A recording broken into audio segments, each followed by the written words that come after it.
Bien, bonsoir à toutes et à tous pour ce rendez-vous critique à la plateforme de la création architecturale à la Cité de l'architecture et du patrimoine. Donc c'est avec grand plaisir qu'on retrouve notre bande de critiques que j'invite justement à se contredire. Il faut qu'il y ait de la polémique, non pas la polémique pour la polémique, mais il faut qu'on travaille sur les idées. Donc je vous rappelle, on ne décrit pas les bâtiments, on montre ce qu'ils ont de vraiment très intéressant. Et justement, on va commencer peut-être par un monument qui s'appelle Roland Castro. Roland Castro nous a quittés le 9 mars à l'âge de 83 ans. Architecte engagé s'il en est, grande figure de l'architecture, tribun, polémiste, compagnon de route de Michel Cantal-Dupart. On se rappelle de toute l'opération de banlieue 89. On lui doit notamment la cité de la bande dessinée à Angoulême, mais surtout la transformation de 3 barres de logement sur le quai de Rohan à Lorient. Cette balnéarisation était une alternative justement à la démolition des barres. Donc il posait très clairement la question de maintenant on peut en fait changer un état des choses. Donc tout ce travail-là, il l'a fait avec Sophie Denisov. Et évidemment, c'est un travail de fond parce qu'ils ont fait beaucoup d'opérations de logement dans différentes métropoles et notamment dans le Grand Paris. J'aimerais rappeler qu'il aimait placer les défis de reconstruire la ville en termes d'utopie concrète. Il avait été l'un des 10 architectes invités par Nicolas Sarkozy à réfléchir à la métropole post-Kyoto à l'échelle du Grand Paris.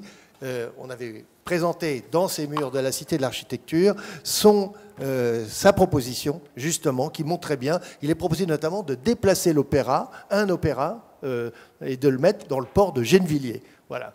Philippe. Alors, bien sûr, moi j'ai été très très affecté par la mort de Roland Castro pour plusieurs raisons. Mais d'abord parce que je l'ai eu comme professeur. Et je l'ai eu comme professeur comme j'ai eu un autre professeur qui s'appelle Michel Verne. Et j'avais été aussi très touché par la mort de Michel Verne. Et si je cite les deux, c'est que Michel Verne disait de Roland Castro, ce qui sauvera toujours Roland Castro, c'est sa générosité. Et je pense que c'est exactement ça. C'est-à-dire que c'est quelqu'un qui, en dépit de toutes ces envolées lyriques, de ces discours parfois délirants, justement dans ce côté utopie concrète, cette espèce d'oxymore permanent, il y avait quelque chose chez lui qui s'est révélé évidemment à travers Banlieue 89, qui était une immense humanité, incontestable.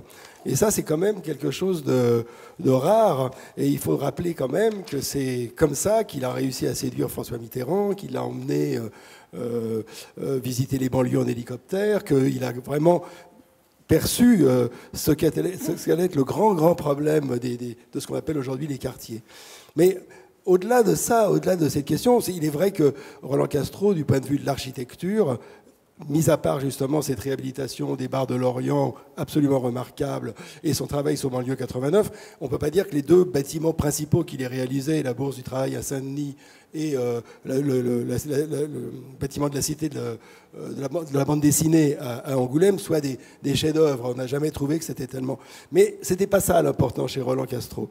Ce qui m'a intéressé chez Roland Castro, d'abord, c'est l'histoire, c'est que, on le sait, militant communiste, engagé, gauchiste, en psychanalyse chez Lacan, enfin il y a toute cette histoire, juif, bien évidemment, parce que tout ça, je lisais récemment la biographie que Edgar Morin a écrit sur son père, qui s'appelle Vidal et les siens. Et il raconte qu'ils étaient de Salonique, comme le père de Roland Castro. Et c'est pour ça que dans un article que j'ai écrit, j'avais dit que Roland Castro était comme les personnages de Cohen. Il avait quelque chose à la fois de magnifique et de valeureux, quoi. Il y avait ce côté-là. Et si je dis ça, c'est parce qu'il y avait chez lui quelque chose de... bien qu'il soit né en France, il y avait quelque chose chez lui d'éternellement déraciné. C'est ça qui est intéressant. Son père était parti de Salonique, aussi pour une histoire très, très bizarre que je raconte en un mot, c'est que à Salonique, il regardait un jour passer dans les années 20 un défilé militaire grec, et l'ami avec qui il était a craché par terre. Et le lendemain, la police est venue arrêter le fautif, et ils se sont trompés, ils ont arrêté le père de Roland Castro. Le père de Roland Castro a été mis 6 mois en prison dans une île, et en sortant de là, il a dit, maintenant, il faut foutre le camp de Salonique, ne restons pas là. C'est une chance, parce que tous les juifs qui sont restés à Salonique sont morts. Donc il a été sauvé par cette histoire étonnante. Et évidemment, ensuite, il y a toute l'histoire de la psychanalyse de Castro par Lacan. Et Castro disait d'ailleurs que quand il n'avait pas son rendez-vous avec Jacques Lacan, ce qu'il dessinait à ce moment-là, c'était meilleur. Donc il y avait ce côté-là aussi, toujours de provocation. Et dans le même genre, j'ai organisé une dernière rencontre avec Roland Castro pour Unibail. C'était juste après qu'il ait sorti le fameux rapport que lui avait commandé Macron, rapport qui a été mis à la poubelle, franchement, c'est absolument regrettable, mais quasiment tout de suite. J'étais donc avec lui dans un café et Sophie Denisov, donc à la fois son associé, qui avait été également sa compagne auparavant, et je demande à Roland Castro, je lui dis, est-ce que tu vas montrer des images ? Et il dit, oui, je vais montrer des tableaux. Et à ce moment-là, Sophie Denisov lui dit, mais tu as toujours beaucoup aimé les tableaux d'Uccello, les batailles d'Uccello. C'est un peu choquant peut-être ce que je vais dire, mais je demande à Roland Castro, pourquoi ? Et il me dit, parce que quand je regarde les batailles d'Uccello, j'ai envie d'enculer les chevaux. Ça, c'était Roland Castro. Il y avait quelque chose d'absolument dingue dans ses sorties comme ça. Et alors, c'est ça aussi, Roland Castro. C'était aussi cette capacité de parler comme il m'a parlé à un président de la République. Être capable de sortir des trucs comme ça. Et bon, il était évidemment extraordinairement attachant pour tout ça. Et il n'y a pas beaucoup d'architectes qui avaient cette... Parce que René Ricciotti, c'est une grande gueule. Mais il y a quelque chose en plus chez Roland Castro, c'est qu'il était vraiment chaleureux. Oui, alors il y avait aussi, on pourrait, j'allais dire, une sorte de bande avec Porzampar, Grimbach et autres. Tu pourrais nous parler de cette... Oui, ça c'est vraiment les 68 arts. C'est-à-dire il y avait à la fois Spinetta, qui est mort très jeune, Antoine Grimbach évidemment, Cantal Dupart absolument, le compagnon permanent. D'ailleurs, aux obsèques de Roland Castro, au Père-Lachaise, où Roland Castro avait espéré qu'il y aurait 100 000 personnes. Victor Hugo en avait eu 1 million. Bon, il n'y avait pas 100 000 personnes, mais il y avait du monde quand même. Mais c'était intéressant parce que parmi les gens qui se sont succédés pour parler de lui, il y avait Bernard Kouchner, mais ensuite il y avait l'avocat Spitzner qui n'était pas du tout de son bord. Donc c'était quand même assez marrant, quoi. Et c'était très chaleureux parce qu'il y avait à la fois ce côté révolutionnaire, mais en même temps cet intérêt pour la ville qui était présent à travers un certain nombre de discours. C'est d'autant plus intéressant de le rappeler qu'il semblerait quand même aujourd'hui que cette préoccupation pour la ville, elle soit en train de... Enfin, moi, je le sens avec les étudiants avec lesquels je travaille à Malaquais, par exemple. J'ai l'impression que cette préoccupation pour la ville, elle est en train de disparaître. Que les étudiants ne s'intéressent pas à la ville pour une raison que me donnait tout à l'heure Marc Barani. C'est qu'il disait que c'est parce qu'en fait, ils ont compris, ou ils pensent peut-être, que la ville, elle est foutue pour eux, qu'elle est livrée aux promoteurs ou aux requins, et qu'ils n'y ont plus leur place. Et donc, ils décident d'investir les territoires, comme on dit. Ils se disent qu'en se mettant d'accord avec un maire en province, ils arriveront peut-être à produire quelque chose, alors que dans la ville, c'est plus possible. Roland Castro, c'était l'homme de la ville. C'est donc une autre époque, quoi.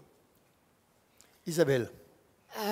Oui, moi je ne vais pas dire grand-chose. Tu l'as un peu connu quand même, Roland Castro. Ah, pas du tout. Pas du tout. Non, je ne l'ai pas connu. Et par ailleurs, je ne connaissais pas ces bâtiments. Je le connaissais comme figure. Et en fait, depuis que j'ai commencé à écrire sur l'architecture, je me disais, il faut que je m'intéresse à Roland Castro. Surtout quand Roland Castro écrivait « Le Corbusier n'a pas rencontré Freud ». Ouais, mais moi, ce que j'ai lu le texte de Philippe que j'ai trouvé très beau et très émouvant, qui m'a peut-être même tiré presque une petite larme. Non, c'était vraiment un beau texte. Et voilà, et qui est relayé par une belle parole. Enfin bon.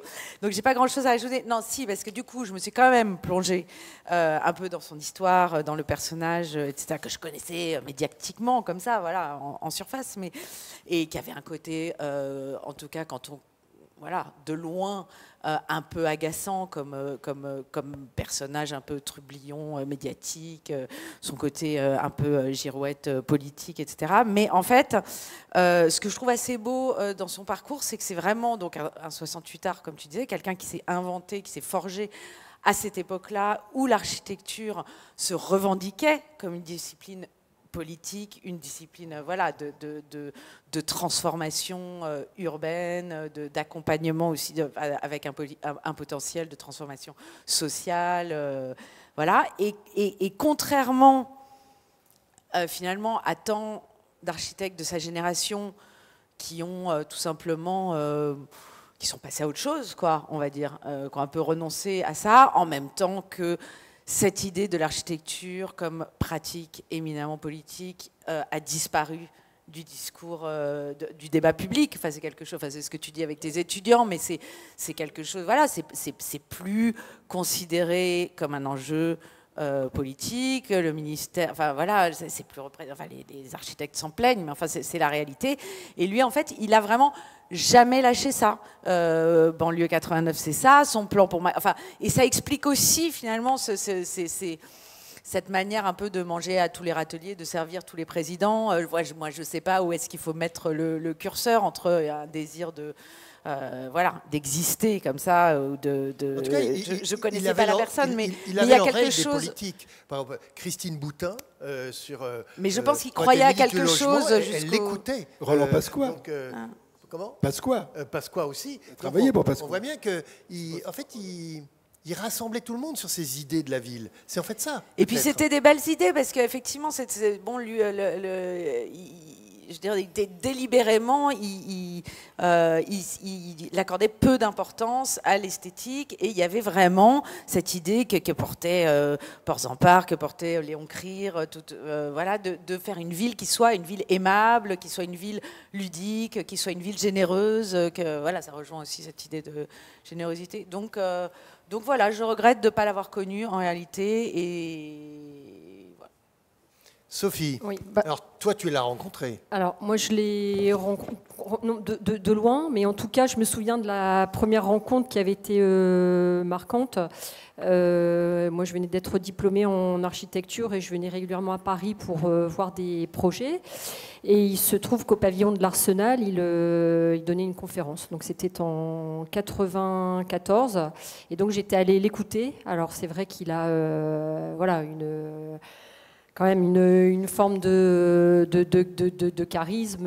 On comprend tout à fait qu'il convainc les politiques, un sens de la formule qui était vraiment assez incroyable.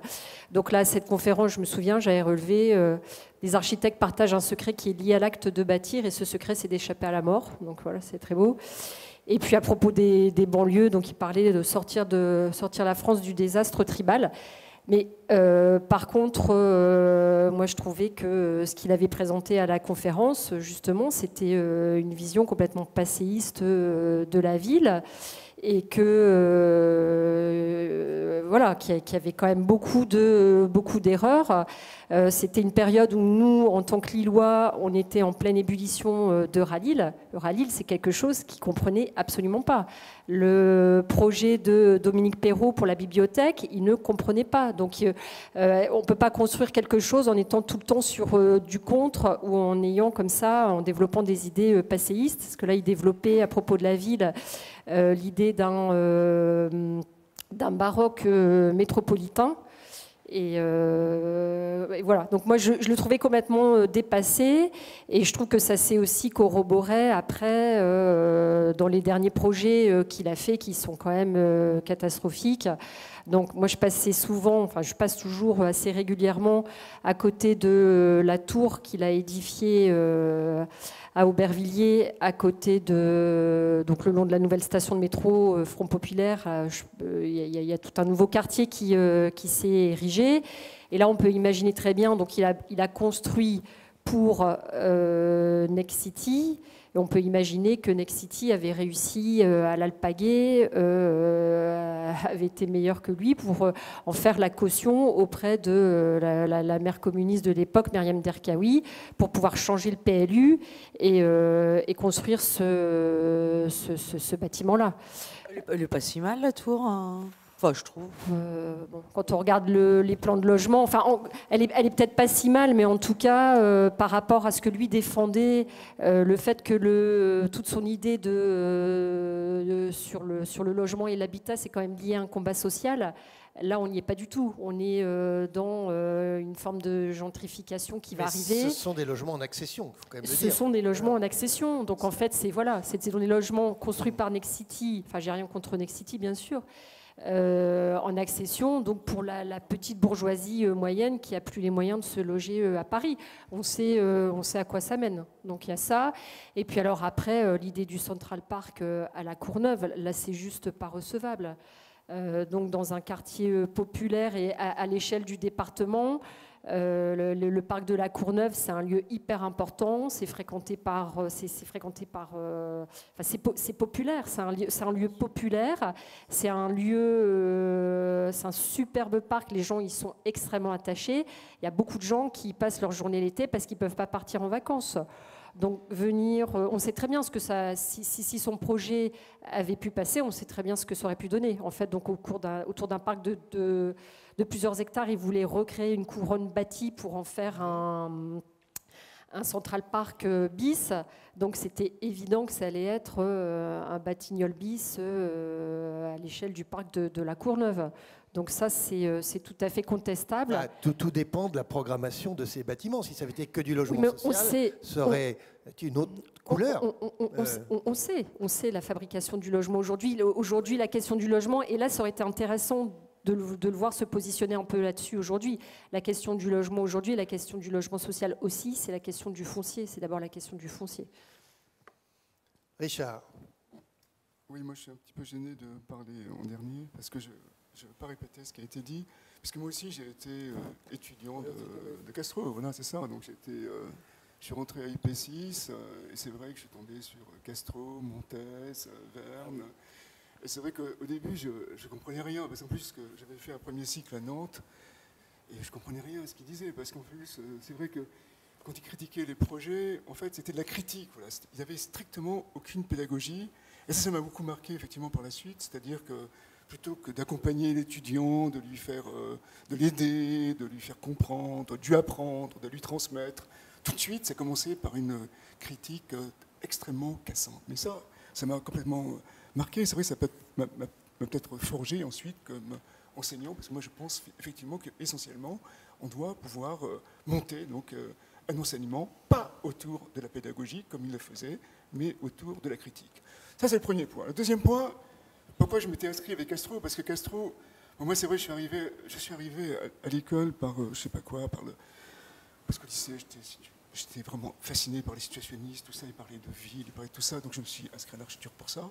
Et c'est vrai qu'il représentait quelque chose pour moi, voilà, Castro, parce qu'effectivement, il défendait une certaine vision de la ville, qui n'était pas du tout celle des situationnistes, mais quand même une certaine vision de la ville.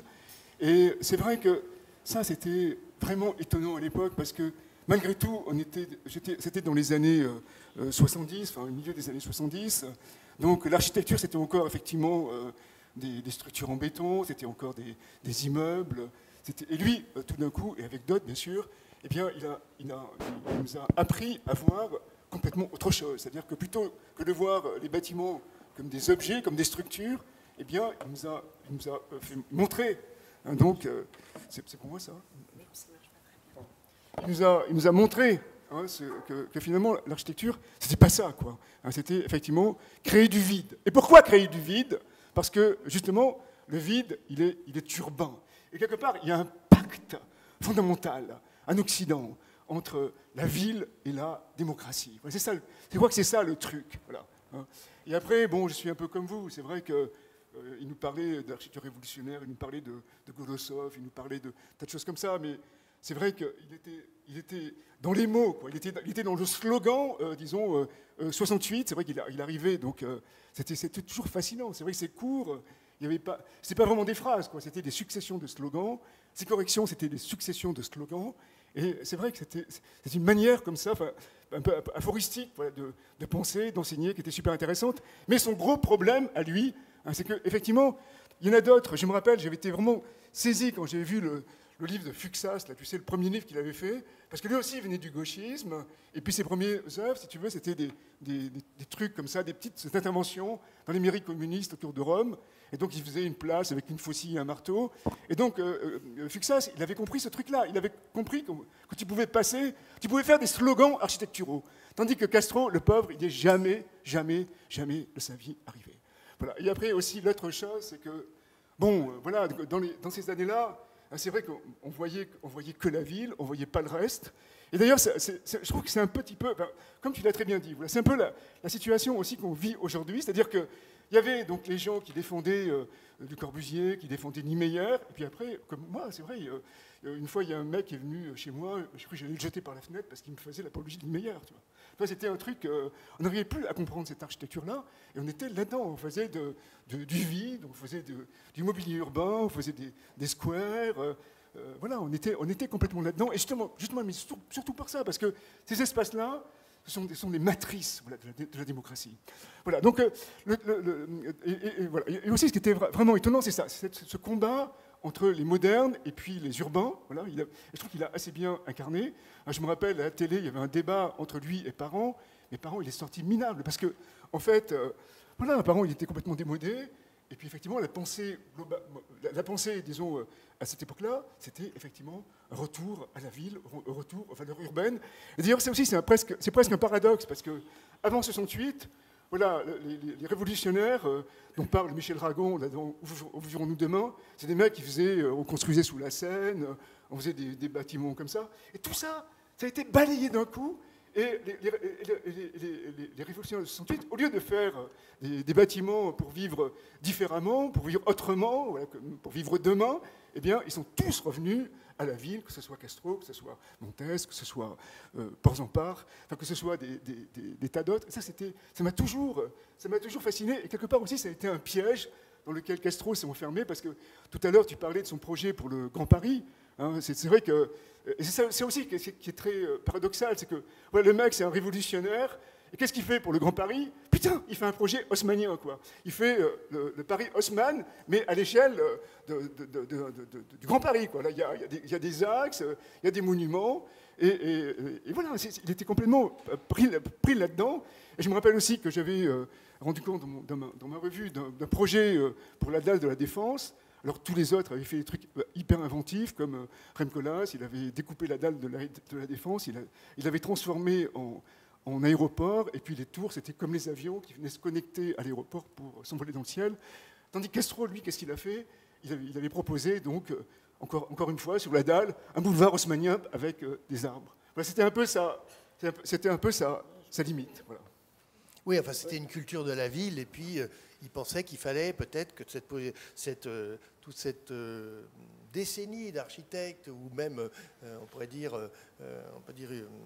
idéologie de la table rase, c'était plus possible. Donc c'est vrai que c'était une sorte de retour normal à la ville. Alors, en effet, je crois qu'il ne faut pas l'opposer forcément à Rem Koolhaas, c'est tellement sur notre planète que de toute façon, il y en a un qui est dans l'expérimentation, et autres dans la prospective, tandis que lui, c'est vrai que ça apparaissait comme ça. Mais en même temps, reparler de la ville, c'était quand même quelque chose d'assez important. On avait oublié l'espace public, on avait oublié plein de choses, non? D'ailleurs, je me rappelle très bien... Donc il a été utile pour ça. Non, enfin, bien sûr, il a été utile, je ne sais pas, en tout cas, voilà, c'était un acteur majeur pour vous faire bouger dans les écoles, de la pensée de la ville. Et c'est vrai que, malgré tout, je pense que là, il y a quelque chose de super vrai. C'est vrai, toutes ces notions là, qui sont ressorties, comme l'ère de la ville rend libre, enfin, le lien voilà, entre ville et démocratie.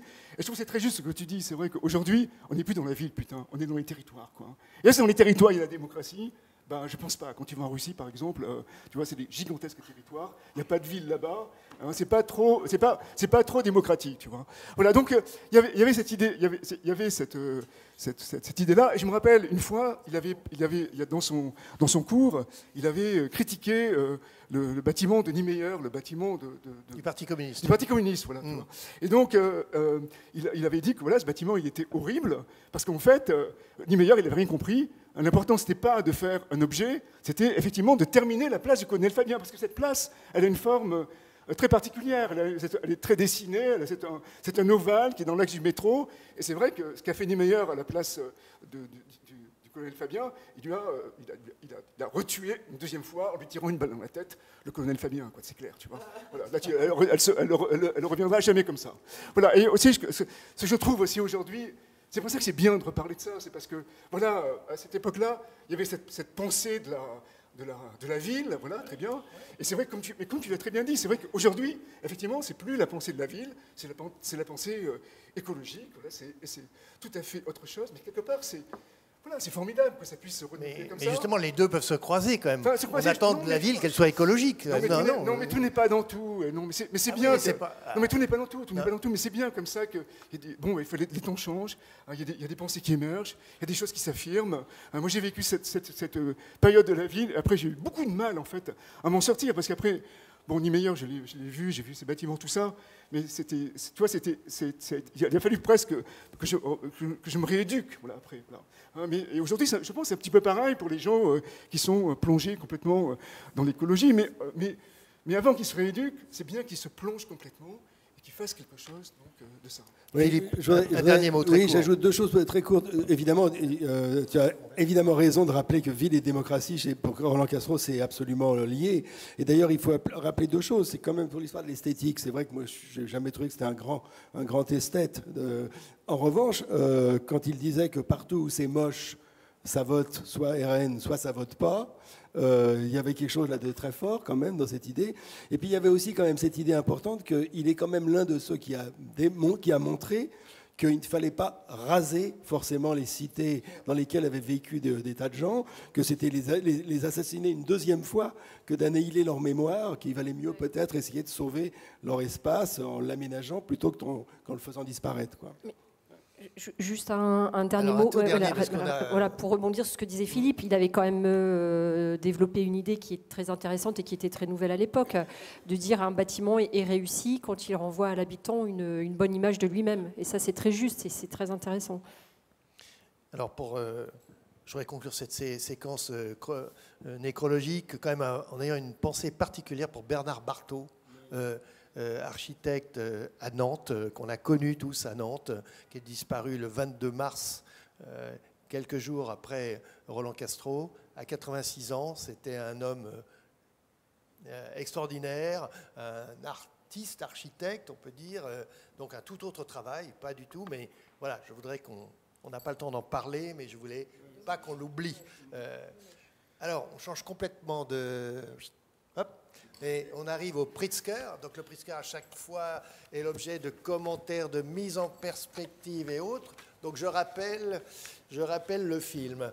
Après Francis Kéré en 2022, qui avait été quand même un grand moment, je dirais presque dire politique pour le Pritzker, c'est le retour au classique avec l'architecte anglais, lauréat donc en 2023, à l'âge de 70 ans. Je rappelle qu'il ouvre son agence en 1985 à Londres.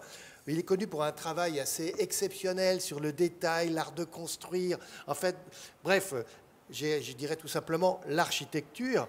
Il avait reçu déjà le Premium Imperiale, autre grand prix international en 2013.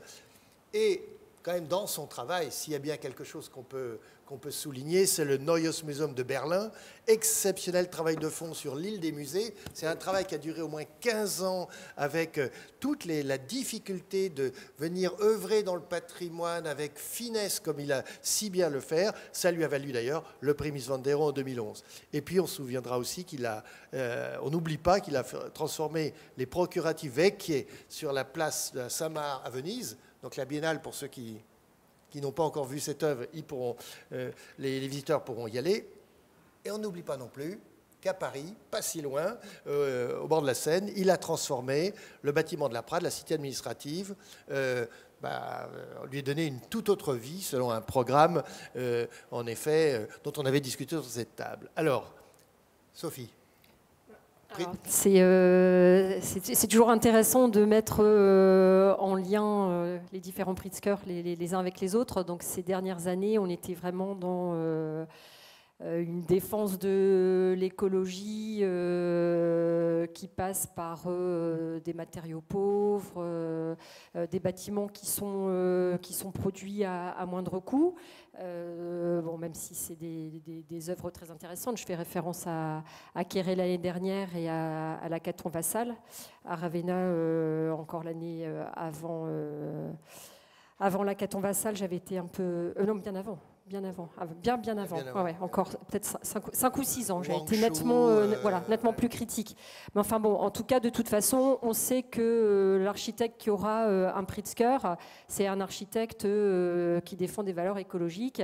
Et donc là, les valeurs écologiques, elles passent à à travers. C'est un bâtiment qui dure culturellement et physiquement. Donc c'est assez intéressant de voir tout ce qu'on peut mettre finalement sous le mot développement durable, sustainability, écologie.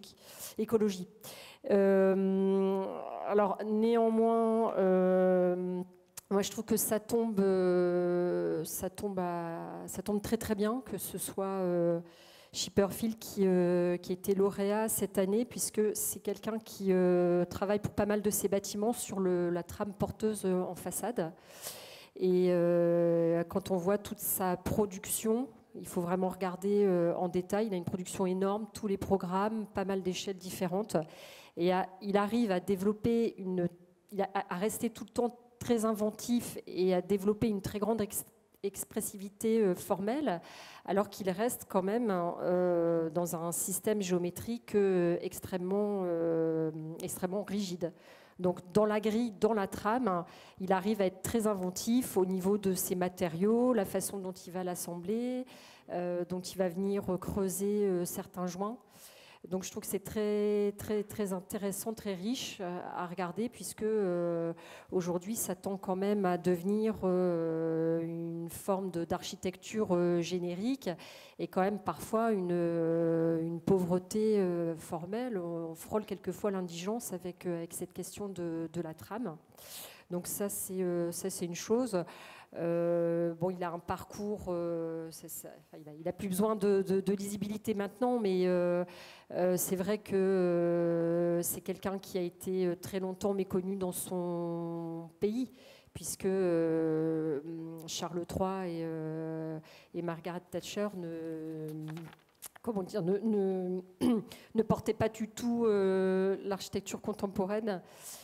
Et donc, en fait, l'anecdote, je raconte une anecdote par rapport à tout ce qu'il a fait à Berlin. Un jour, il était à Berlin pour ses projets et il y a David Cameron qui est venu voir Angela Merkel. Et c'est à cette occasion, à l'occasion de sa visite, la visite de Cameron à Berlin, qu'il a fait la connaissance de ce très grand architecte et qu'après il a eu ses premières commandes en Angleterre. Richard, quelqu'un comme Chipperfield, c'est plutôt fait pour te plaire, ça, non? Non, mais moi, on en a déjà parlé, les prix Scopra, je trouve ça toujours très très bien, il n'y a pas de problème par rapport à ça. Peut-être pas, oui, peut-être on a eu un débat pour le dernier, mais parce que c'est des jurys comme ça qui sont sans fin, voilà, ils regardent l'œuvre. Non, c'est pas ça. Et puis surtout, il y a la notion d'œuvre. Là, c'est des gens qui ont des œuvres, qui ont pris de cœur. Il n'y a pas. Bon, c'est vrai qu'aujourd'hui, maintenant, peut-être il y a une sensibilité plus portée sur l'écologie, mais malgré tout, il n'y a pas si longtemps que ça, c'était le japonais, là, je ne me souviens pas de son nom, il n'était pas trop écologique, etc. Donc, voilà, l'important, c'est que ce sont des œuvres. Et lui, c'est vrai que, bon, il a une œuvre qui est relativement cohérente. Mais c'est vrai que moi, les bâtiments que j'ai vus de lui, bon, j'ai vu le cimetière qu'il a fait à Venise, qui est magnifique, hein, qui a presque un côté, disons, Zumthor, quoi. C'est un mur avec des patios, avec des colonnes, on entend le bruit de l'eau, on est tout de suite recueilli, même si l'eau, elle sert simplement à remplir les arrosoirs. Tu vois, j'ai vu le bâtiment à Valence, là, le truc pour... Le Palais des Vents, ouais, pour l'America's Cup. Ouais. Voilà, c'est un projet totalement différent, il n'y a pratiquement pas de rapport. Tu peux pas quand tu vois l'un et l'autre, tu peux pas dire putain, c'est le même architecte qui a fait ce truc-là, c'est impossible. Tu vois. Voilà, après, la fonction n'est juste pas la même. Il y en a un où il fallait créer des lieux d'événementiel pour que justement les gens qui n'étaient pas sur les bateaux voient les bateaux. Non, tu as raison, mais dans l'autre, c'est un cimetière. Non, mais d'accord. Mais tu vois, non, mais par exemple, tu vois un projet de nouvelle, bon, tu reconnais le projet de nouvelle, tu vois un projet de Port-en-Part, tu reconnais un projet de Port-en-Part. Ça ramène un tout petit peu aussi à la conversation qu'on avait eue ici sur les renards et les hérissons, voilà, ceux qui font toujours la même chose, comme Aldo Rossi, et puis ceux qui, au contraire, cherchent à répondre à la question qui leur est posée, à répondre au contexte, et puis sont capables de changer complètement de stratégie. Voilà, c'est peut-être au cinéma, on a le truc entre Visconti, toujours fasciné par les ors, etc., et puis Kubrick, qui chaque fois fait un film complètement différent. Voilà, ça existe partout. D'ailleurs, donc là, c'est un renard. Ça revient pas. Oui, là, c'est un renard, bien sûr. Bon. Et en plus, c'est une terminologie qui vient pas de Fox. de l'architecture, mais qui vient de la littérature, puisque c'est le mec dont j'ai parlé, je crois oublier le nom, mais c'est pas grave, qu'il avait inventé. Voilà, donc on a affaire à un renard. Voilà, et ça, par exemple, voilà, c'est encore autre chose, hein, parce que c'est un volume qui est parfaitement réalisé, quoi. C'est vraiment un bloc, c'est un objet comme ça, hein, qui est posé dans le paysage et qui est attractif, voilà, qui est centripète, voilà, qui construit le paysage autour de lui. Et après, à d'autres moments, voilà, par exemple, à Berlin, là, les bâtiments qu'il a fait avec les colonnades, bon, c'est très intéressant de regarder ce bâtiment-là parce que, en fait, a priori, on dit que on voit une colonnade, mais en fait, quand on voit les colonnades à côté néoclassiques, on s'aperçoit que c'est pas du tout la même chose. C'est plus un filtre avec des lames que d'une colonnade. Donc, il y a chez lui, voilà, cette capacité comme ça, donc, à jouer, hein, sur tous les registres de l'architecture. Et moi, c'est vrai que j'ai souvent commenté ces projets de concours. Bon, je me les rappelle plus, mais c'est vrai que je trouve que chez lui, par moment, il y a un côté, il n'est pas grec, quoi, il est presque assyrien, quoi. Voilà. Il fait assyrien, pardon. Il fait des murs, il fait des escaliers. Et c'est vrai que c'est quelqu'un, voilà, effectivement, qui change complètement, toujours facilement de registre, mais c'est quelqu'un qui arrive, je pense, à intégrer, à ingérer toute l'histoire de l'architecture. Je trouve que c'est complètement fascinant. Voilà. Sophie. Pardon, Isabelle, pardon. En plus de tout ce qui a été dit, je pense qu'il y a quelque chose, parce qu'il y a quelque chose de quand même très magistral, il y a une très très haute idée de l'architecture, quelque chose qui est peut-être un peu aristocratique même. Il y a quand même une majesté, à la fois une sorte de froideur dans les bâtiments, mais ce qui est assez fascinant et qui explique, je pense, la variété de toutes les formes, etc., c'est qu'on sent que tout ça est nourri, qu'il y a une approche qui est toujours extrêmement pragmatique, que ce soit par rapport aux usages, par rapport au contexte, mais aussi ce bâtiment qui effectivement est complètement fascinant, qui est la transformation du Neues Museum. C'est un projet qui a pris des années, qui a été ponctué par des polémiques, c'était hyper violent parce que ces musées là, du 19e siècle ont été démolis par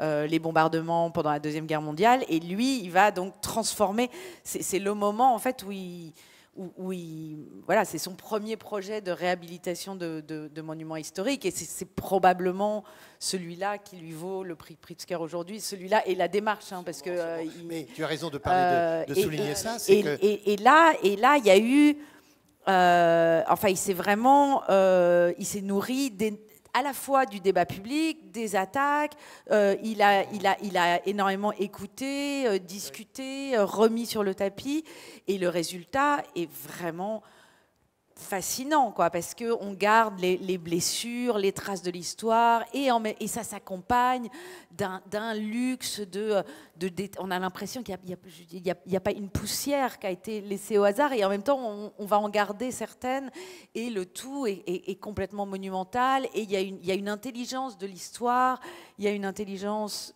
du contexte, et ça s'accompagne d'une forme d'humilité. C'est ça que je veux dire par... il y a cette espèce de... Voilà, il y a le truc à la fois surplombant, à la fois de très haute architecture, de très impressionnant et un peu froid, et en même temps, quelque chose qui est au service d'eux.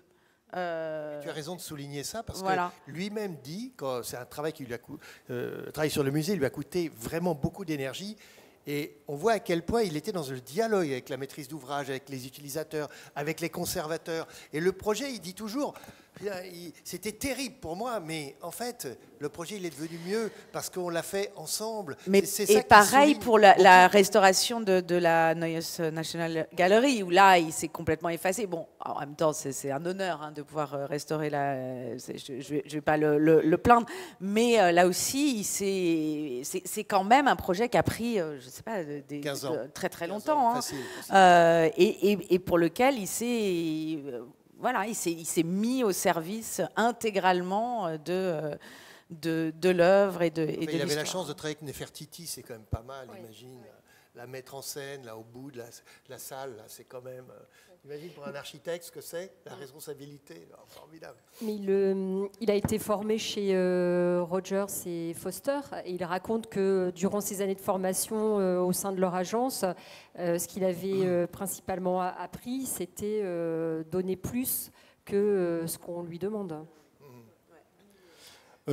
Moi, la première chose que je dirais, c'est que d'abord, puisqu'on parle du Neos Museum et justement de la manière dont il a laissé comme un palimpseste, comme ça, les traces de la guerre, etc., je trouve que les Allemands, en général, ont été très forts dans tous les monuments, justement, qui célèbrent le malheur de la dernière guerre. Parce qu'ils ont réussi à mettre en scène le vide, justement, l'absence. C'est vrai chez Libeskind, c'est vrai dans le musée de l'Holocauste, enfin le bâtiment de l'Holocauste. Donc, et il s'inscrit là-dedans. Et je pense qu'il y a aussi ça, il y a une réflexion des Allemands eux-mêmes qui est très intéressante, parce que c'est très compliqué aujourd'hui de savoir ce que c'est que de faire un monument, puisqu'en fait il faut célébrer des valeurs communes, et comme on ne sait plus trop ce que c'est, vaut mieux rien mettre que d'en mettre trop, et ils ont très bien su jouer ça. Bon. Ce que je voudrais dire, c'est qu'un jour j'étais dans l'agence de Chipperfield à Londres, j'étais pas seul, hein, et il a dit une chose qui m'a marqué, il a dit on peut passer une longue journée à dessiner une fenêtre, une fois qu'on a terminé, on se met à la fenêtre de son agence, on regarde le chaos de Londres et on se dit c'était pas la bonne question. Et en fait, c'est intéressant parce qu'il y a deux choses là-dedans. Il y a d'une part le fait qu'il était extrêmement critique sur la promotion et le développement de Londres, et lui qui pourtant a travaillé souvent pour de grands maîtres d'ouvrage, etc., mais quand même, il avait une position très critique là-dessus. Et la seconde, c'est le doute. Parce que ce qui est très intéressant dans des interviews que vous avez peut-être lues de lui, c'est la manière dont il raconte qu'il était un élève assez médiocre, que sans Zahadid, il n'aurait pas eu son diplôme, qu'il estime qu'il n'a vraiment pas eu le don comme peut avoir Renzo Piano ou Alvaro Siza, ou qu'il n'a jamais eu cette vista, que lui, c'est un laborieux. Donc c'est marrant que de le voir, alors peut-être que c'est de la fausse modestie, je ne sais pas, mais en tout cas, c'est ce qu'il dit. Et ce qui est intéressant aussi, me semble-t-il, c'est que quand même, il y a eu aussi un autre article qui m'a intéressé, c'était la critique très virulente d'Aaron Bletsky, sur le choix du Pritzker. Parce que Bletsky disait, finalement, c'est une erreur d'avoir primé ce type d'architecte parce qu'on est en train de nous faire croire que l'architecture, c'est encore des grands bâtiments isolés, finalement presque hors contexte. Et c'est justement pas... Alors, c'est très critiquable, la critique. Mais elle était intéressante quand même, parce que c'est vrai qu'il est quand même l'architecte de gros bâtiments, disons de masse comme ça. Bon, ça c'est quand même quelque chose d'intriguant. Et il y a une autre chose que je voulais dire, mais elle m'échappe. Comme les télégraphtons en même temps. Ah oui, voilà, ce que je voulais dire aussi, c'est qu'à propos justement du Pritzker, à chaque fois on peut en faire aussi une analyse un peu politique, se demander pourquoi est-ce que d'un seul coup, après avoir primé, c'est vrai, l'écologie, l'Afrique, on retourne comme ça à un Européen. Je pense, moi me semble-t-il qu'en tout cas on peut y lire une critique assez nette du Brexit. Parce que ce qui caractérise quand même Chipperfield, c'est qu'il a fait en gros sa carrière à l'étranger, qu'aujourd'hui, presque 80% des architectes britanniques ont expliqué qu'ils étaient contre le Brexit parce que ça les avait mis dans une situation épouvantable, c'est-à-dire qu'ils ne peuvent plus signer de contrats ou d'affaires avec des entreprises qui ne sont pas du Royaume-Uni, parce que personne n'ose finalement se lancer dans des contrats avec l'Angleterre et le reste, parce qu'on ne sait pas trop ce que ça va donner, et que par ailleurs, ils n'arrivent pas dans les agences à trouver suffisamment d'étudiants ou de jeunes architectes venant de l'étranger, puisque plus personne n'arrive vraiment à s'installer en Angleterre. Donc le Brexit pour les architectes anglais est une catastrophe. Et en ce sens, ce prix donné à Chipperfield, il n'est pas inintéressant pour ça aussi. Très bien, on suivra le suivant. Hein. Tendance, parce que souvent il y a des effets de balancier comme ça. Alors, on vous emmène à Taipei, donc Taïwan, la capitale taïwanaise, pour parler du Performing Arts Center de Loma, donc un projet de Rem Koolhaas notamment, où il s'est vraiment investi dedans.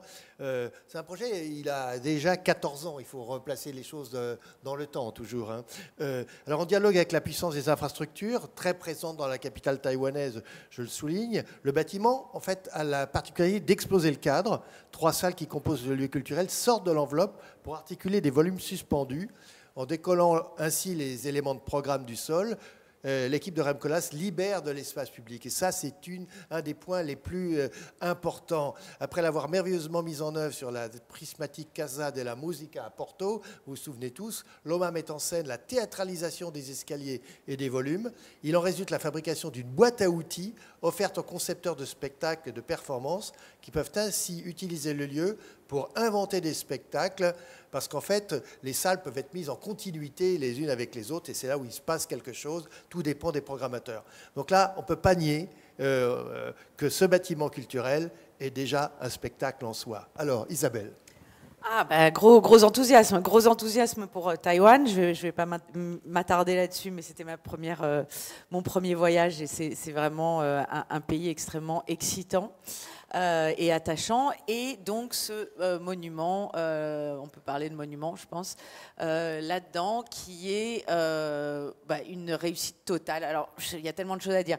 C'est déjà, bon, c'est le premier grand bâtiment comme ça, un peu spectaculaire, d'architecture un peu de star internationale, qui arrive à Taipei. Il y en a déjà eu, en fait, c'est un peu le début d'une politique qui a commencé. Il y a eu Zaha Hadid qui devait faire au départ un opéra à Taichung Kaohsiung. Non, pardon, là où il y a Toyo Ito qui l'a fait finalement. Taichung. À Taichung. Bon, bref, voilà, c'est la première qui avait été invitée. Puis le projet avait capoté, je crois, parce que c'était trop cher. Finalement, c'était Toyo Ito. Enfin, bref, ils ont Toyo Ito d'un côté. Il y a Meccano qui, à Kaohsiung, a fait un autre, un grand centre musical, une sorte d'opéra aussi. Et là, on a ce Performing Arts Center de Rem Koolhaas à Taipei, qui est d'abord un objet urbain absolument incroyable, donc en fait, pourquoi il a gagné le concours, c'est pas uniquement parce que c'est Rem Koolhaas, c'est qu'il a fait une proposition, en fait, et on demandait 3 salles de spectacle, et Rem Koolhaas est le seul, Rem Koolhaas et David Giannotten, avec qui il a fait le bâtiment, ils sont les seuls à avoir envisagé, en fait, de faire une sorte de concrétion des 3 salles, de les imbriquer les unes dans les autres pour faire un monument unique au lieu de faire 3 salles étales.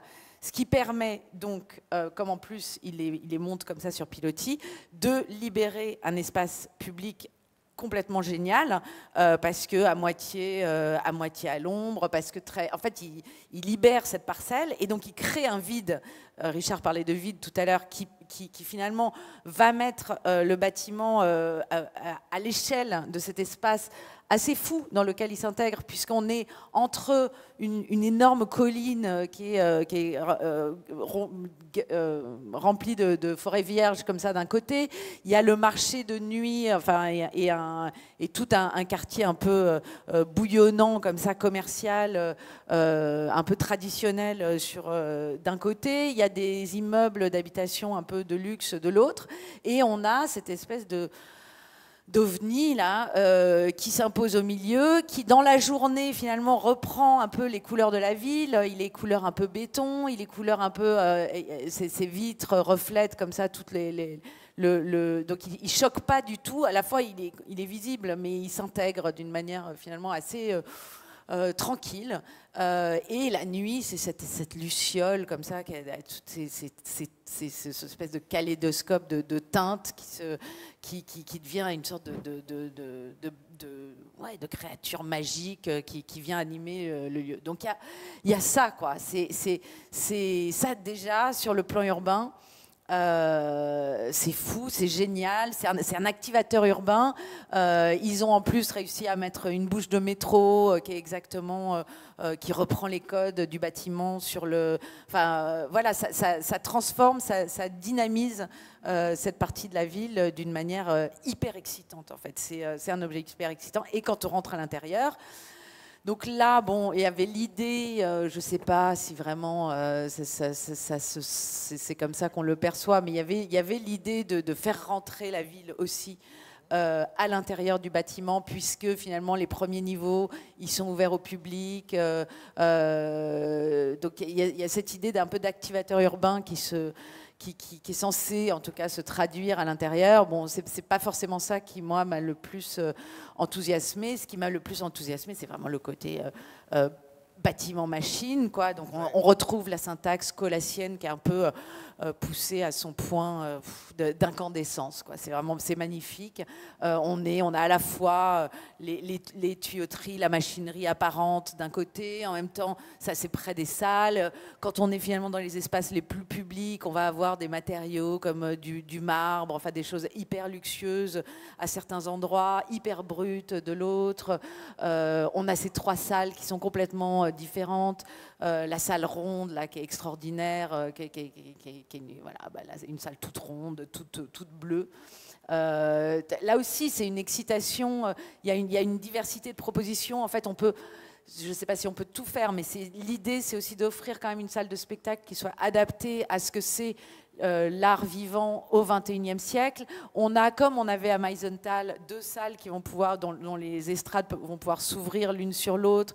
Et donc, il y a quelque chose de, oui, du couteau suisse, quoi, avec même des performances qui peuvent être faites dehors, sur les terrasses, sur l'esplanade en bas. Voilà, donc, bon, je vais peut-être laisser la parole Alors Philippe, est-ce que tu es aussi enthousiaste? Éventuellement, j'aurais des choses à rajouter. C'est vrai que ce bâtiment, il est fascinant. Il n'y a pas d'autre tout à terme. fait, absolument. C'est un attracteur, j'aime bien le mot. Et il fonctionne comme tel. Hein. Non, mais évidemment, c'est un bâtiment extraordinaire, exceptionnel. Alors je pense que déjà, il y a le fait qu'on soit... Bon, d'abord, il y a l'étrangeté qui fait qu'on est 3 à être allés à Taïwan, quasiment pas pour les mêmes raisons. Il y a évidemment le fait que quand on va si loin et qu'on est dans un pays qu'on ne connaît pas du tout, on a un priori positif. Mais là, on a raison de l'être parce que c'est vraiment exceptionnel. Et moi, ce que j'aime d'abord dans ce projet, c'est que d'abord, il y a une légende. Alors, la légende, on raconte que Rem Koolhaas ne sait pas comment faire. Il va dans le marché de nuit, il se promène, il voit ce qu'on appelle un hot pot, c'est-à-dire une espèce de fourneau dans lequel on fait cuire en même temps 3 choses différentes. Et il se dit, mais mon Dieu, c'est ça que je vais faire. Je vais faire un hot pot, c'est-à-dire je vais faire un cube dans lequel il y a 3 trucs. Et comme il ne peut pas rentrer les 3 bâtiments dedans, il les fait sortir en dévers. Et comme il les fait sortir en porte-à-faux, ça fait un espace en dessous. Bon, déjà, l'idée, elle est géniale parce qu'on est un peu comme dans Jean Nouvel à Abu Dhabi, quoi. On a une idée d'une simplicité absolue, que le concept, et puis il est produit. Bon, ça, c'est la première chose. L'autre chose que j'ai trouvé extraordinaire, c'est que à tout niveau, je trouve que tout est maîtrisé et tout est cohérent. C'est-à-dire que, je donne un exemple. Par exemple, il voulait du carrelage. Et il n'y a pas de production de carrelage à Taïwan, mais il en voulait. Et surtout, il voulait du carrelage qui soit de 9,9 sur 9,9, pas 10 sur 10. Pourquoi ? Parce qu'il voulait que dans les toilettes, quand on mettait le carrelage et qu'on mettait le miroir, qui lui est toujours sur 10, c'est sur des multiples de 10, il voulait que ça tombe pile dans le joint et qu'il n'y ait pas de... Bon. Donc, il se bat, il ne vole pas. Finalement, on cède, il fait venir son carrelage, mais comme ça coûte très cher, il y a toute une espèce de un grand couloir avec des escaliers qu'il a intégralement recouvert du même carrelage pour arriver à diminuer le coût. C'est d'ailleurs un très bel escalier, parce que quand on le descend, il est complètement noir, et quand on se retourne, il y a toute la lumière, un peu comme on a à Copenhague, dans le bâtiment qu'il a fait pour le... Voilà, exactement. Là, c'est très, très réussi. Donc, des choses comme ça. Et ce que j'ai trouvé absolument fascinant, c'est que les gens qui utilisent ce bâtiment, ils ont développé toute une série de choses d'humour dedans. Par exemple, le bâtiment est ouvert au public, on peut le traverser et le parcourir, même si on ne va pas voir un spectacle. Ils ont fait ce qu'ils appellent un loop, comme à Chicago, mais le loop, c'est écrit partout avec un L et il y a une dizaine de O et un P, et il y a toute la signalétique qui est marrante, il y a plein de trucs comme ça c'est vraiment... alors, par ailleurs, c'est bourré de questions techniques qu'il a dû résoudre, épouvantables. Parce que comme il y a des parties vitrées presque partout... Déjà pour des raisons sismiques liées au pays. Hein, déjà, bien sûr. Des structures d'une là où il y a des raccords de ces parties vitrées avec les parties rondes de la salle ronde, par exemple, il a fallu faire venir des artisans qui ont fait en bois des prototypes sur lesquels on a refait les parties en verre, parce qu'aucune entreprise ne voulait faire les expédier, etc. Donc c'est vraiment un projet, c'est pas étonnant, ça a duré longtemps parce que des entreprises ont fait faillite sur le aussi, mais en tout cas, c'est absolument exceptionnel. Je suis d'accord, c'est formidable. Oui, c'est un des grands bâtiments de l'OMA quand même, hein, on peut le dire. Ah oui, Isabelle. oui, vraiment complètement. Oui, il faut ajouter, excuse-moi Isabelle, mais parce que quand tu faisais la description, il faut dire aussi qu'il y a cette ligne de métro Oui, en hauteur qui fait que quand on arrive en métro, on le voit, on est un peu à la hauteur du bâtiment, et ça c'est extraordinaire aussi. Oui, oui, donc tu confirmes, hein, c'est du grand... c'est vraiment du grand... C'est un très bon cru. C'est un excellent cru. Oui, non, mais je pense que ça fait très longtemps, effectivement. Enfin, les bâtiments de OMA, ils sont quand même toujours à la hauteur. Hein, mais là, on retrouve quand même quelque chose de vraiment extraordinaire, de hyper puissant. Après, le loop, moi, j'ai trouvé que c'était le truc le plus... un peu gadget. Enfin, c'est marrant parce que finalement, c'est un truc que OMA a, cette idée de faire spectacle de l'architecture et de l'ouvrir comme ça, c'est devenu une sorte de gimmick dans l'architecture, mais c'est né presque chez OMA. C'est un peu l'idée qui a été développée dans la Casa de Musica, de rendre tout visible, qu'on voit dans le DAC, etc., mais qui maintenant devient presque un passage obligé de tout bâtiment public. Même chez Mimram, là, dans son école de Nantes, il y a ça. Et là, finalement, mais d'ailleurs, j'en parlais avec Colas, j'ai dit oui, mais ça quand même, le public loop, je suis désolée parce que, bon, c'est bien, on peut traverser tout le bâtiment et ça nous amène sur un toit terrasse qui est complètement dingue aussi, qui donne une vue sur toute la ville et donc ça c'est bien que ce soit accessible à tout le monde, il y a un resto accessible à tout le monde, mais cette espèce de loop, l'idée c'est que soi-disant on pourrait voir la machinerie, on pourrait voir les répétitions, on pourrait même voir les spectacles si on passe là, et en réalité c'est des toutes petites fenêtres qui sont à moitié opacifiées, et donc c'est un peu une arnaque, et c'est comme si eux-mêmes tout d'un coup étaient reprenaient leur propre... J'insistais sur l'humour, hein, c'est ça qui m'a surpris. Ouais, ça, je pense, c'est un humour plutôt taïwanais, moi, je dirais que... Mais bon. Ouais. Enfin, voilà. Non, mais ça, c'était mon petit bémol, mais ça humanise presque le projet, quoi, de voir... En tout cas, ce qu'on peut dire, c'est qu'à Taïwan, notamment dans le domaine culturel, il y a beaucoup de bâtiments de très, très haut niveau. Hein. Tous ceux qu'on a cités depuis tout à l'heure dans les différentes... les grandes métropoles. Et on voit qu'il y a une demande de créer des lieux attracteurs. Ouais, après, je pense que c'est aussi une demande qui est un petit peu... je ne suis pas sûre qu'elle soit 100% bien reçue sur place, parce que c'est une demande qui est faite, c'est une demande pour des projets internationaux. C'est-à-dire qu'il y a une commande pour les projets internationaux. Les architectes de Taïwan, c'est même pas la peine qu'ils candidatent, parce qu'ils savent qu'ils n'ont aucune chance d'être retenus, qu'on veut des projets internationaux. Et après, il y a d'autres projets qui sont des projets pour Taïwan, où là, il faut être taïwanais. Par ailleurs, il faut souligner aussi l'incroyable présence des Hollandais, quand même. Parce qu'il y a évidemment, vous avez cité Mécano. Il y a des Japonais, c'est historique. Hein. Oui, absolument, c'est vrai. Mais Mécano, Kula, Soma, mais il y a également MVRDV qui a plusieurs projets. Et le prochain grand projet culturel, il est dans le parc de Taichung, là où Philippe Ram a fait tout un travail, notamment sur c'est lancé la transformation de l'ancien aéroport en pleine ville. Et il va y avoir justement cette grande bibliothèque par Sana, qui est un ensemble fragmenté. Ça va être intéressant de voir comment justement le lien se fait entre les différents volumes. Il y a les RCR aussi qui ont un projet. Bien sûr, on n'a pas le temps de faire toute la liste, mais tout ça pour dire qu'il y a une véritable commande très forte sur la culture à Taïwan. Ouais. Alors, on va changer totalement d'horizon et on va revenir dans le Grand Paris pour parler d'un bâtiment, là encore une transformation, mais là maintenant ça devient, à chaque rendez-vous critique, on parle essentiellement de la transformation et c'est bien normal. On va parler du hangar Y à Meudon. Alors les datas dont on se souvient de la très intéressante transformation du bureau en logement dans le 13e, qui a gagné le prix DEA, je le rappelle, ont transformé cette fois un ancien hangar du 19e siècle, avec Daniel Lefebvre, l'architecte en chef des monuments historiques, on ne l'oublie pas, transformation en lieu culturel. Alors je rappelle que ce hangar est l'un des vestiges de l'exposition universelle de 1878. Une partie de la galerie des machines a été ainsi tronçonnée, puis remontée sur les hauteurs, et transformée une première fois, on peut dire, pour devenir un hangar à dirigeable. Alors déjà, c'est assez fascinant. Voilà. Elle accueille aujourd'hui des expositions et des événements. Évidemment, je vais vous laisser raconter toute l'histoire. La Grande Nef reste libre, à l'image de la Tate Modern à Londres ou du Frac Grand Large à Dunkerque. Quand même assez intéressant de voir que ça, c'est une typologie très importante. Le défi était notamment de rendre la façade nord accueillante, parce qu'avant, ce n'était pas vraiment le cas. Richard. Oui, moi, ce que je trouvais vraiment fascinant dans ce bâtiment, parce que j'avais vu les photos auparavant, et c'est vrai que je n'avais pas trop bien compris, c'est vrai que c'est les dimensions, quoi. C'est vraiment grand, effectivement, puisque ça peut accueillir des dirigeables. Et quelque part, tout est là, voilà, dans le grand vide, là, qui est, disons, qui est déterminé par cette ossature en métal.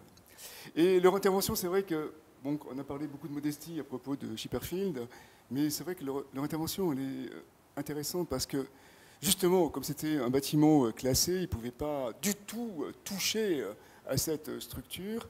Et donc, ils ont construit pratiquement indépendamment toutes les adjonctions.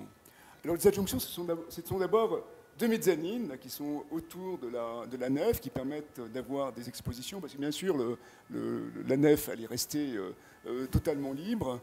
Et ces 2 adjonctions, donc, elles sont fondées elles-mêmes sur le sol, en évitant soigneusement les fondations de la structure métallique, un petit peu à la Eiffel.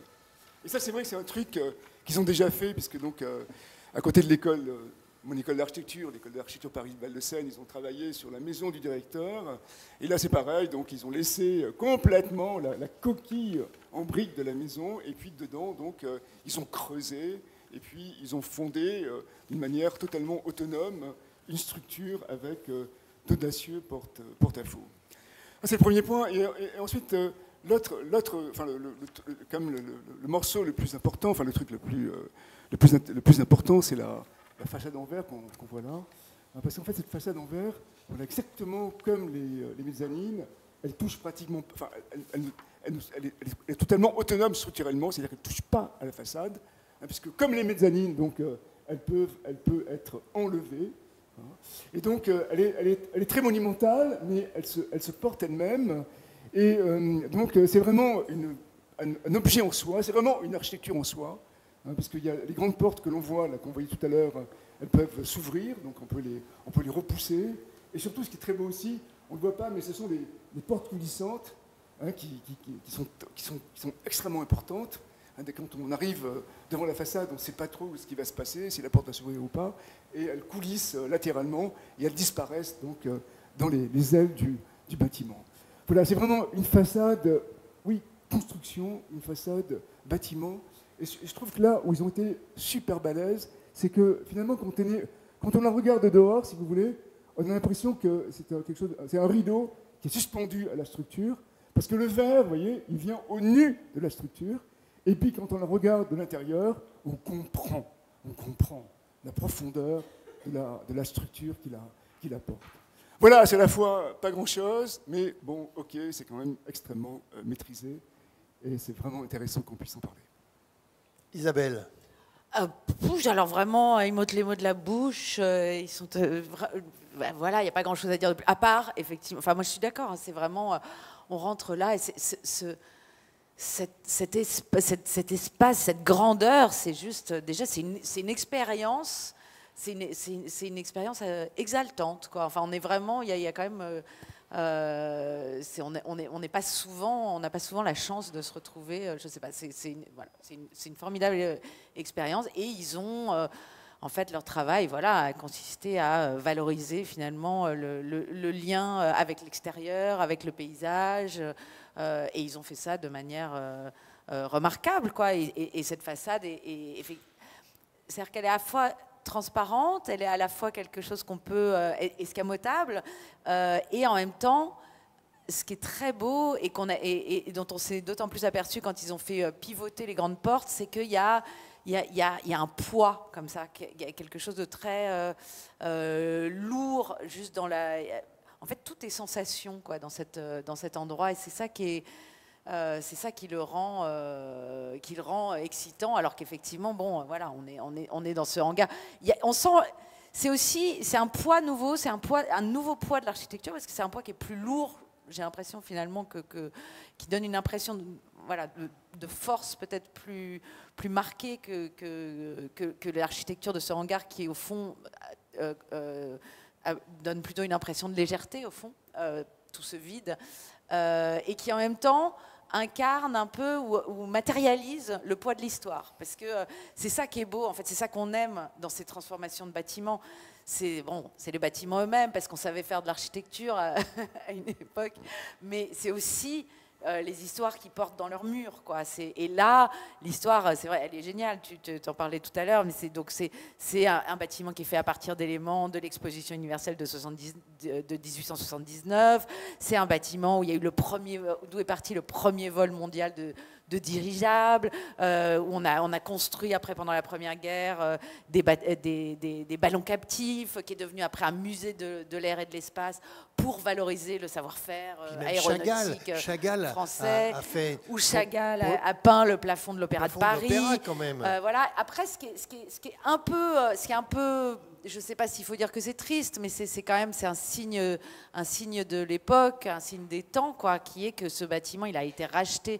En fait, il a vraiment fermé définitivement en 81 et il a été racheté par le ministère de la Culture en 90. Et à partir de là, ça a végété jusqu'à aujourd'hui. C'est-à-dire que le ministère de la Culture n'a pas été capable d'en faire quelque chose et que finalement, le projet qu'on découvre aujourd'hui, il a pu se faire à la faveur de l'intervention d'un opérateur privé, donc en l'occurrence Frédéric Jousset, qui avec sa fondation Ars Explora, donc a racheté le bâtiment, et puis du coup il va y avoir bail amphithéotique. Bail amphithéotique de 35 ans, si je ne me trompe pas. Mais voilà, où là maintenant c'est une programmation qu'on va découvrir, mais c'est une espèce de...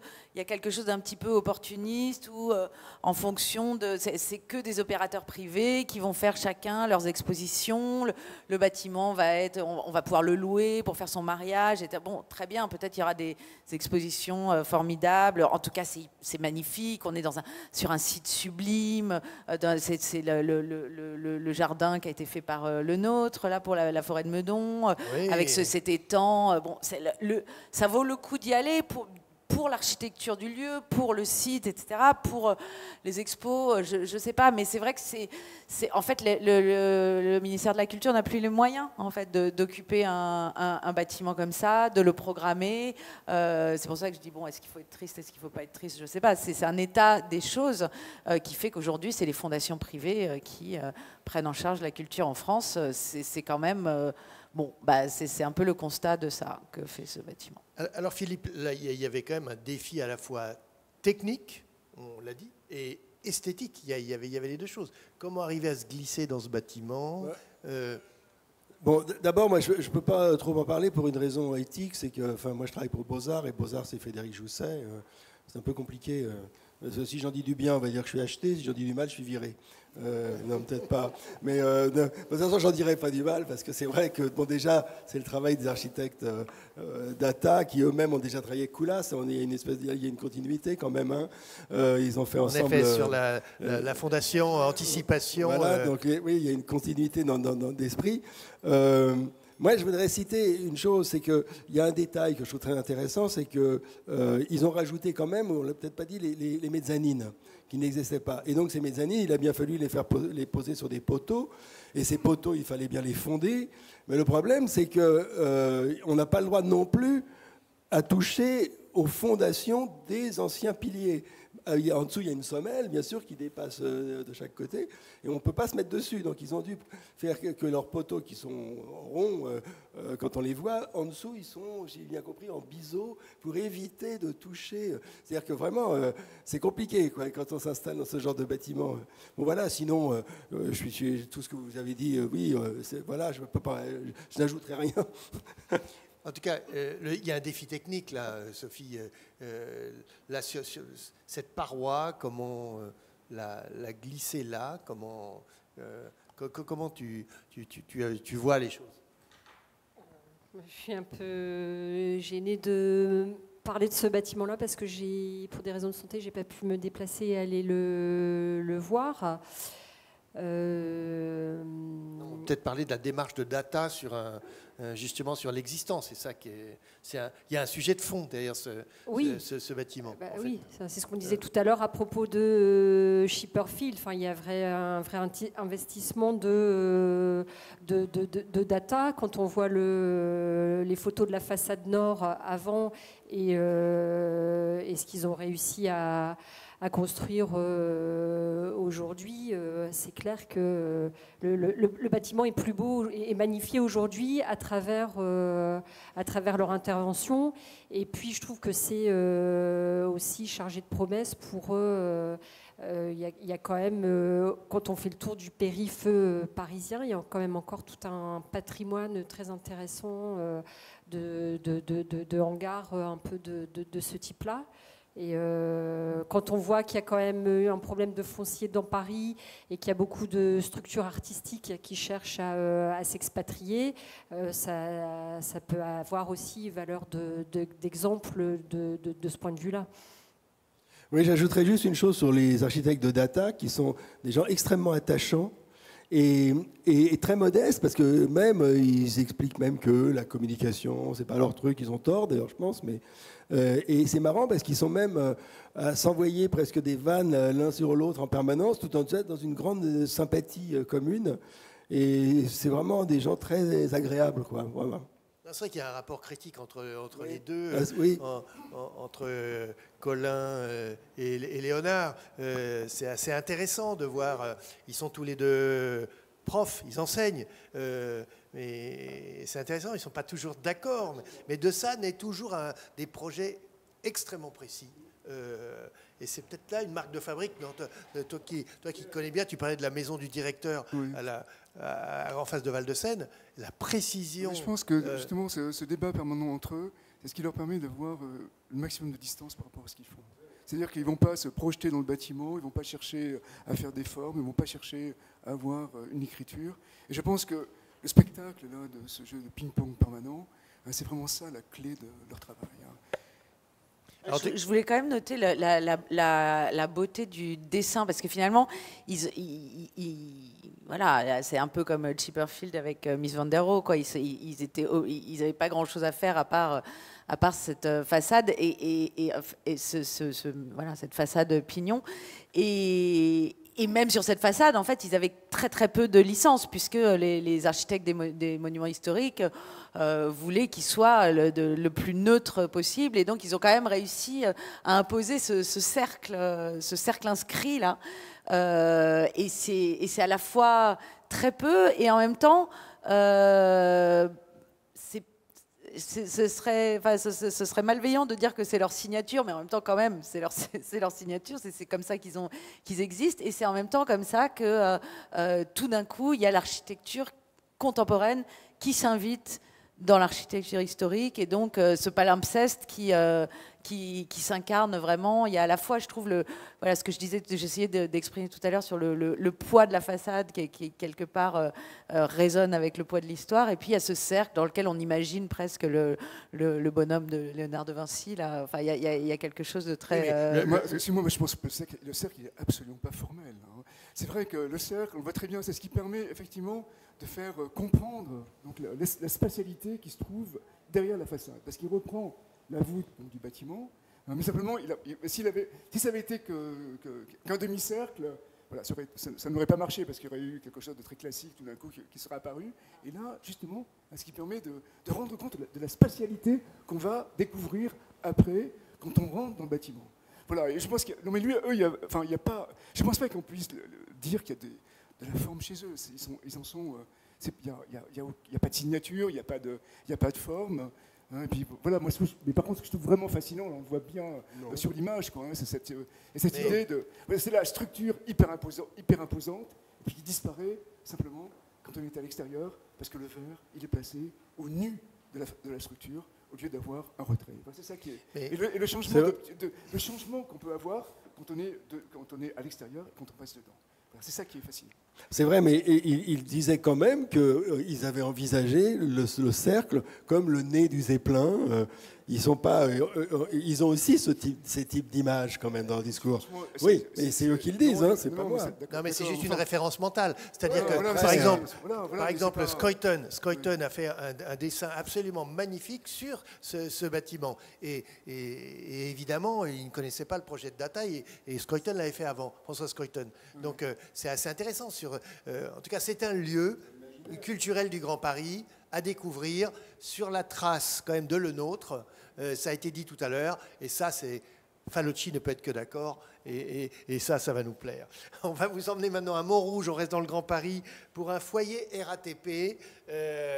Alors voilà, c'est sur l'extension de la ligne 4 du métro, à la station Barbara, à la frontière entre Montrouge et Bagneux, ce foyer de 39 logements pour des jeunes travailleurs, avec des logements qui vont de 24 mètres carrés, parfois jusqu'à 50, réalisés avec beaucoup de talent et de finesse par Camille Salomon, une architecte formée à l'école de Fingeipel à Berlin. Je le signale au passage, parce qu'on retrouve sa rigueur et en même temps sa générosité.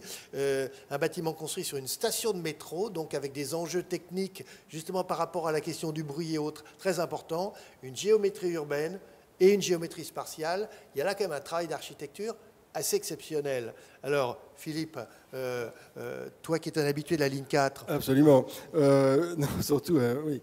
Non, mais c'est faux. Tout cela est faux. Non, en tout cas, bon, première chose...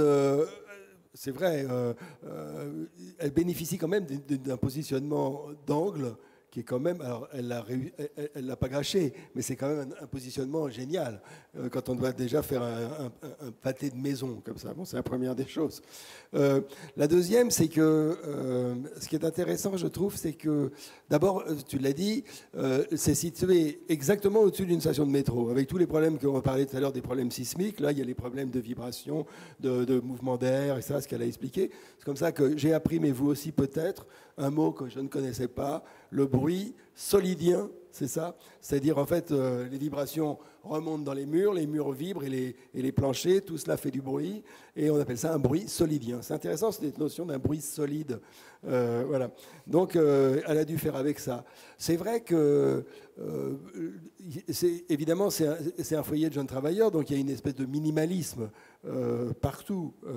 Et c'est d'ailleurs intéressant de voir que dans le couloir qu'on a pris, mais tous les couloirs étaient les mêmes, où il y avait au sol un faux béton, puisqu'en fait on a appris que ce n'était pas du béton, tout le monde a cru ça, mais c'est une espèce de gomme, de résine, mais qui ressemble à du béton. Et les murs étaient gris, les portes étaient en bois, c'était quand même pas très gai, je trouve. Et elle a eu cette image, elle a dit, mais ça a évoqué pour moi une forêt dans la brume. Et donc la brume, c'était les murs gris, et les portes, c'était... Et quand elle l'a dit, j'ai trouvé que finalement, c'était pas mal. Donc peut-être qu'il faut qu'elle le dise, parce que c'est à ce moment-là, ça gagne, quoi. Bon. Après, oui, je trouve que c'est... Il y a quand même une importance de l'espace, il y a un luxe d'espace. Quand même, les pièces sont grandes, il y a des balcons, il y a un système de fenêtres qui est intéressant. Enfin, bon, je trouve que c'est... Moi, je ne suis pas non plus dithyrambique, enfin, ce n'est pas un projet qui va me bouleverser, mais je trouve que je trouve que c'est très réussi, quoi.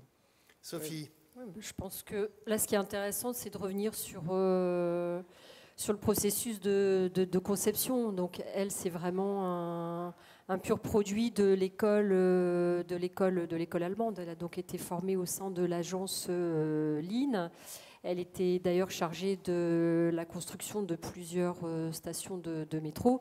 Et donc, on sait très bien que il y a un travail du détail et des documents techniques qui est beaucoup plus poussé qu'en France, ce qui lui a permis aussi d'obtenir ces prestations-là, doublé aussi du fait que c'est quelqu'un qui est extrêmement rigoureux et surtout très opiniâtre et très combative. Donc pour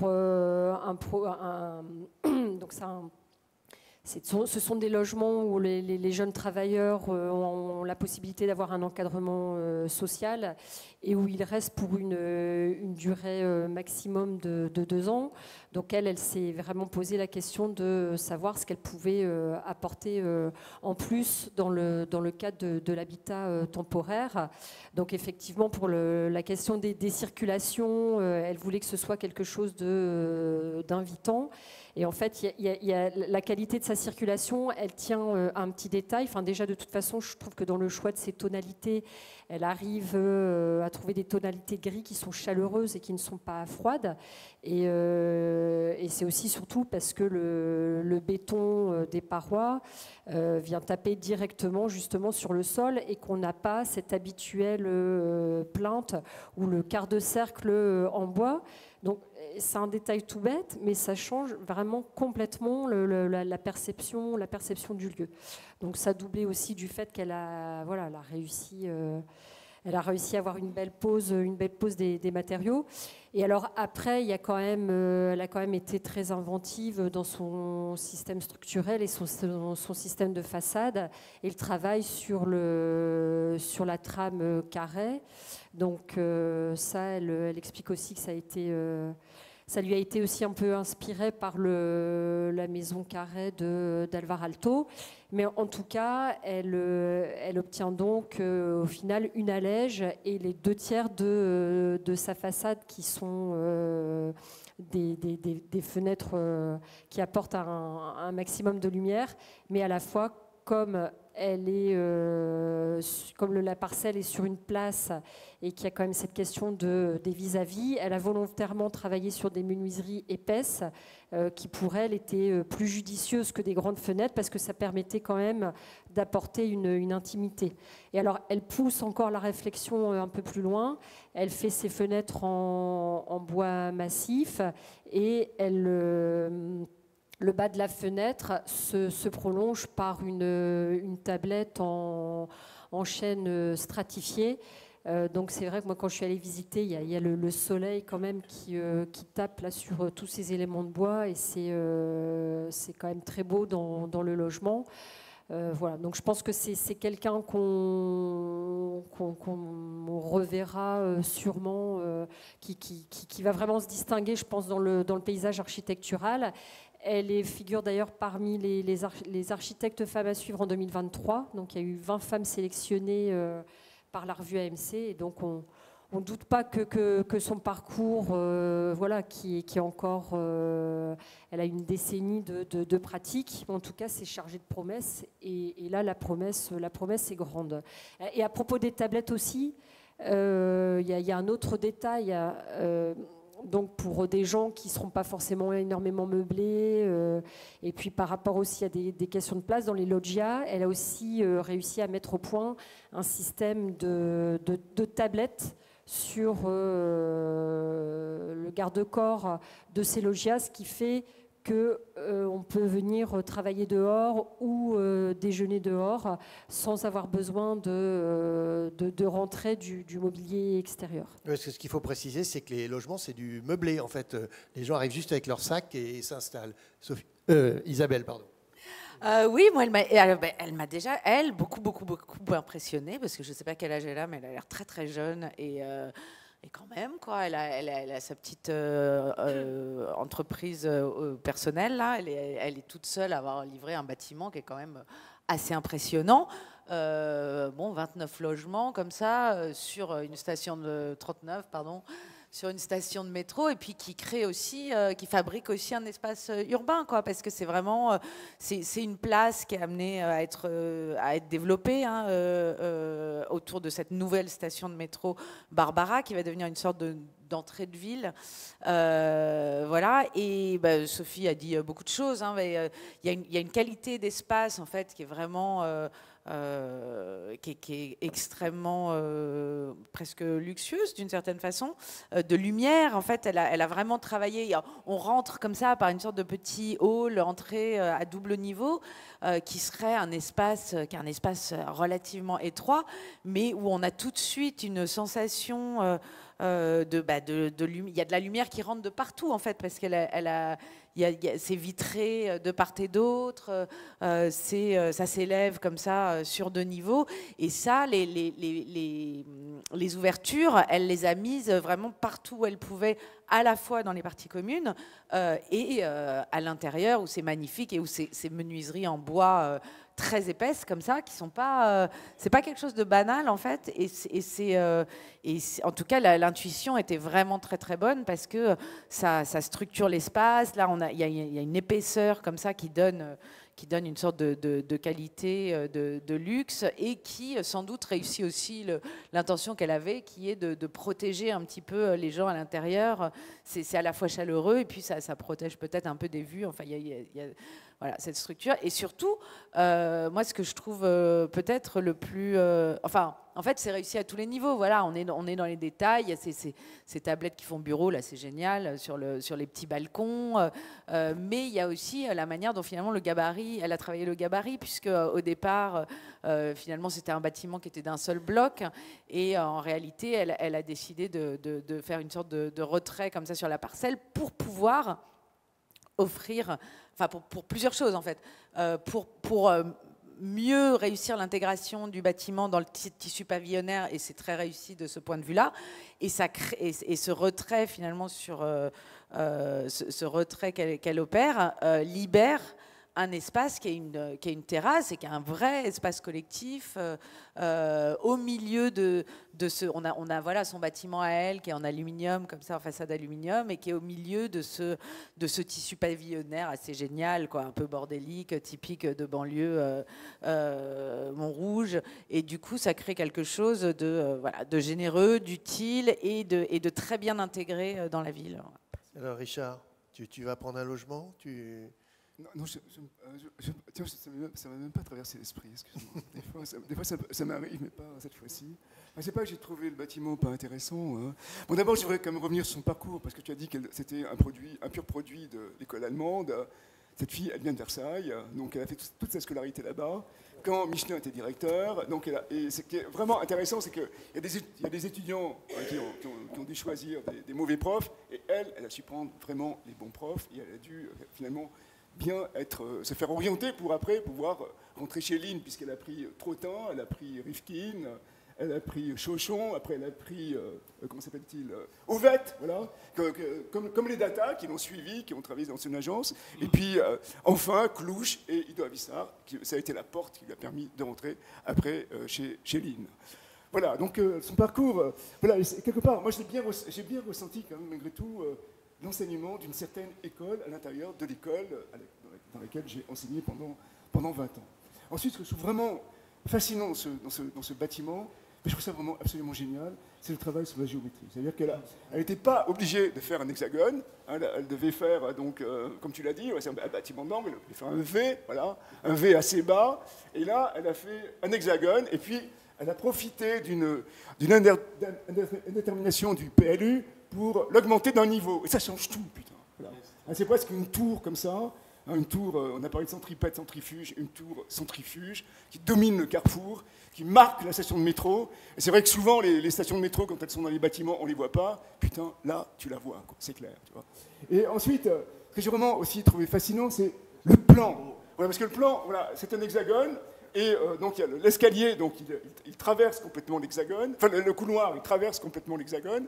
Et après, il y a les murs porteurs, hein, qui sont aussi des murs séparatifs, hein, qui déterminent donc notamment les 4 studios centraux.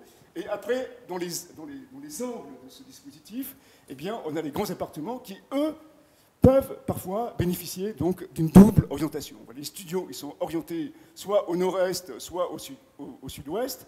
Et les bâtiments qui sont qui ne sont pas au milieu, qui sont dans les angles, donc c'est des grands appartements, et ils bénéficient d'une double orientation.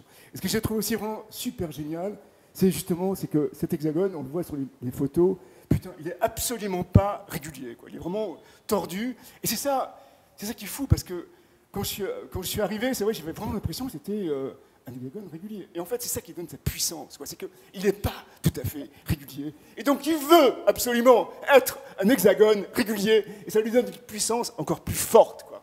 Et l'autre truc aussi, c'est que, voilà, comme les appartements sont différents, Voilà, on sent quand même, on a l'impression au début que toutes les façades sont identiques. D'ailleurs, c'est un bâtiment qui a pratiquement 6 façades. Hein. On a l'impression que toutes les façades sont identiques. En fait, non, pas du tout, parce que les façades qui sont au-dessus de l'entrée du métro, qui sont tramées par les murs des studios, eh bien, celle-là, elle est totalement symétrique, et après, les autres sont très, très savamment dissymétriques. C'est un truc, je trouve ça d'une beauté, d'une intelligence totale. Et quand on revient au plan, bon tu as parlé des tablettes tout à l'heure, mais en fait, les tablettes, c'est ça qui est fascinant, c'est que c'est pas seulement des tablettes, quoi. C'est des trucs de plan. C'est des trucs qui sont dessinés en plan, qui sont réfléchis en plan. Voilà, parce qu'un architecte, il dessine des plans. Et donc, il y a le couloir, c'est une bande servante. Après, il y a la bande servante des salles de bain. Et puis après, devant les fenêtres, il y a la bande servante avec les espaces de travail. C'est un truc totalement pensé, totalement dessiné, mais surtout dessiné, pensé en plan. Et le truc aussi, c'est que comme elle était trop haute, parce que, bon, d'accord, le PLU il était indéfini, il ne fallait pas trop non plus exagérer. Donc elle a fait des appartements, des hauteurs sur plafond assez basses, de 2,42, ce qui est assez bas, mais ce qui convient absolument au petit logement. Parce que contrairement à ce qu'on croit, quand vous êtes dans un petit logement, plus le plafond est haut, plus le logement paraît petit, et plus il est bas, plus il paraît grand. C'est une histoire de perception. Et donc, ça donne cette réalité, ça donne aussi des appartements qui sont parfaitement, disons, dimensionnés, parfaitement proportionnés. Et ensuite, bien sûr, cette basse hauteur sur plafond, quelque part, elle est compensée par les fenêtres carrées qui s'ouvrent donc comme en hauteur et qui permettent de ventiler donc ces appartements qui sont peut-être plus chauds l'été parce qu'effectivement il y a moins de, la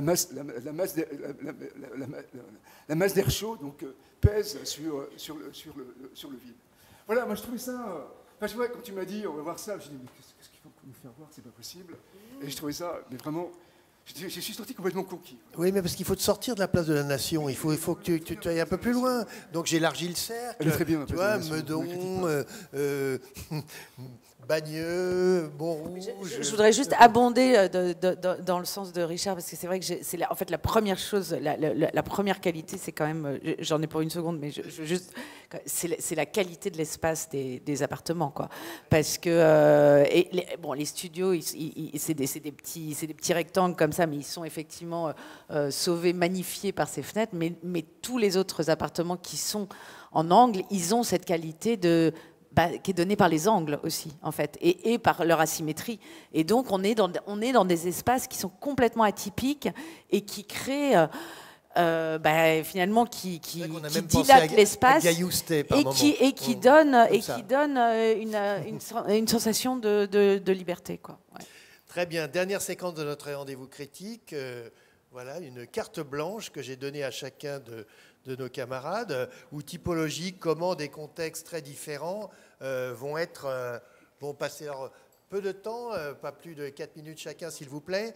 On va commencer avec Isabelle. Isabelle Régnier à Los Angeles, sur un viaduc de la 6e rue. Alors, un certain Michael Malson. Michael Malson, oui, qui est donc c'est un architecte qui a une 60aine d'années, qui a commencé chez Guéry, qui a pendant quelques années qui dirigeait le projet du Walt Disney Concert Hall, et qui, juste pour situer la personne, donc un peu comme Guéry, il a commencé à travailler pour des artistes, des gens du monde de l'art. Il a porté pendant 20 ans le projet du Hammer Museum, qui est un musée qui s'est transformé comme ça par chapitre un peu pendant une 20aine d'années, et c'est très très réussi. Et en fait, un beau jour, enfin même s'il continue, je pense, de faire des résidences pour des artistes et des galeristes et tout ça, comme on fait à Los Angeles, mais en fait, il s'est spécialisé dans le logement collectif. Ce qui n'est pas la spécialité mais ce qui se développe à Los Angeles, où on pense maintenant beaucoup plus densification urbaine. Et il a fait des projets monumentaux, des projets qui ont une dimension quasiment infrastructurelle, qui transforment des quartiers entiers. Et après avoir commencé ces projets-là qui ont redéfini des quartiers entiers, il s'est spécialisé dans l'architecture de logements pour les homeless, pour les sans-abri, qui sont une question sociale absolument cruciale et terrible et brûlante là-bas. Et donc, et lui, il invente des modèles qui sont aussi bien architecturaux que finalement sociaux et psychologiques, etc. Donc ça, c'est Michael Maltzon, qui est quelqu'un de très important à Los Angeles et qui fait aussi des projets aux États-Unis et même dans d'autres pays du monde. Voilà. Et donc ça, voilà, ce qu'on voit ici, c'est le viaduc de la 6e rue, qui est donc à la fois un ouvrage d'art et une œuvre d'art, qui est venu remplacer un pont de la 6e rue qui était un pont art déco qui datait de 1932, qui était signé d'un architecte qui s'appelle Louis Huot, mais qui, la structure commençait à être endommagée et avait cette maladie du béton. Là, voilà. Donc il fallait le détruire et le remplacer. Le pont en question était très célèbre, il est apparu dans plein de films hollywoodiens. Et c'est un pont qui franchit la LA River, qui est cette rivière, cette artère bétonnée là, qui traverse, qui déchire en fait Los Angeles comme une sorte de balafre.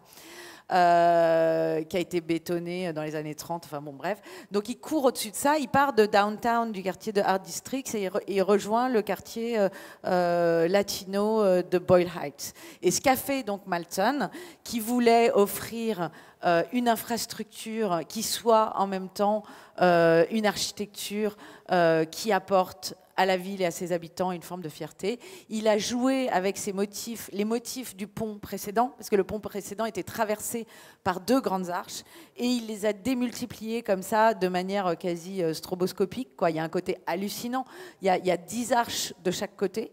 Le bâtiment est vraiment tout à fait saisissant, fascinant, joyeux. Et il a cette qualité d'offrir en plus un espace public à la fois autour des allées de voitures, puisque les allées sont très larges. Et donc, quand on le traverse, il y a des gens qui se prennent... Il y a des séances photos, il y a toutes sortes de choses qui se passent sur le pont.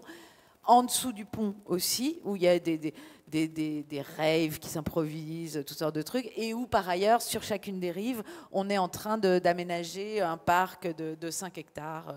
Voilà. Donc c'est un ouvrage qui est extrêmement important dans la transformation actuelle de Los Angeles. C'est le nouveau monument et on ne peut pas le rater. Iconique donc.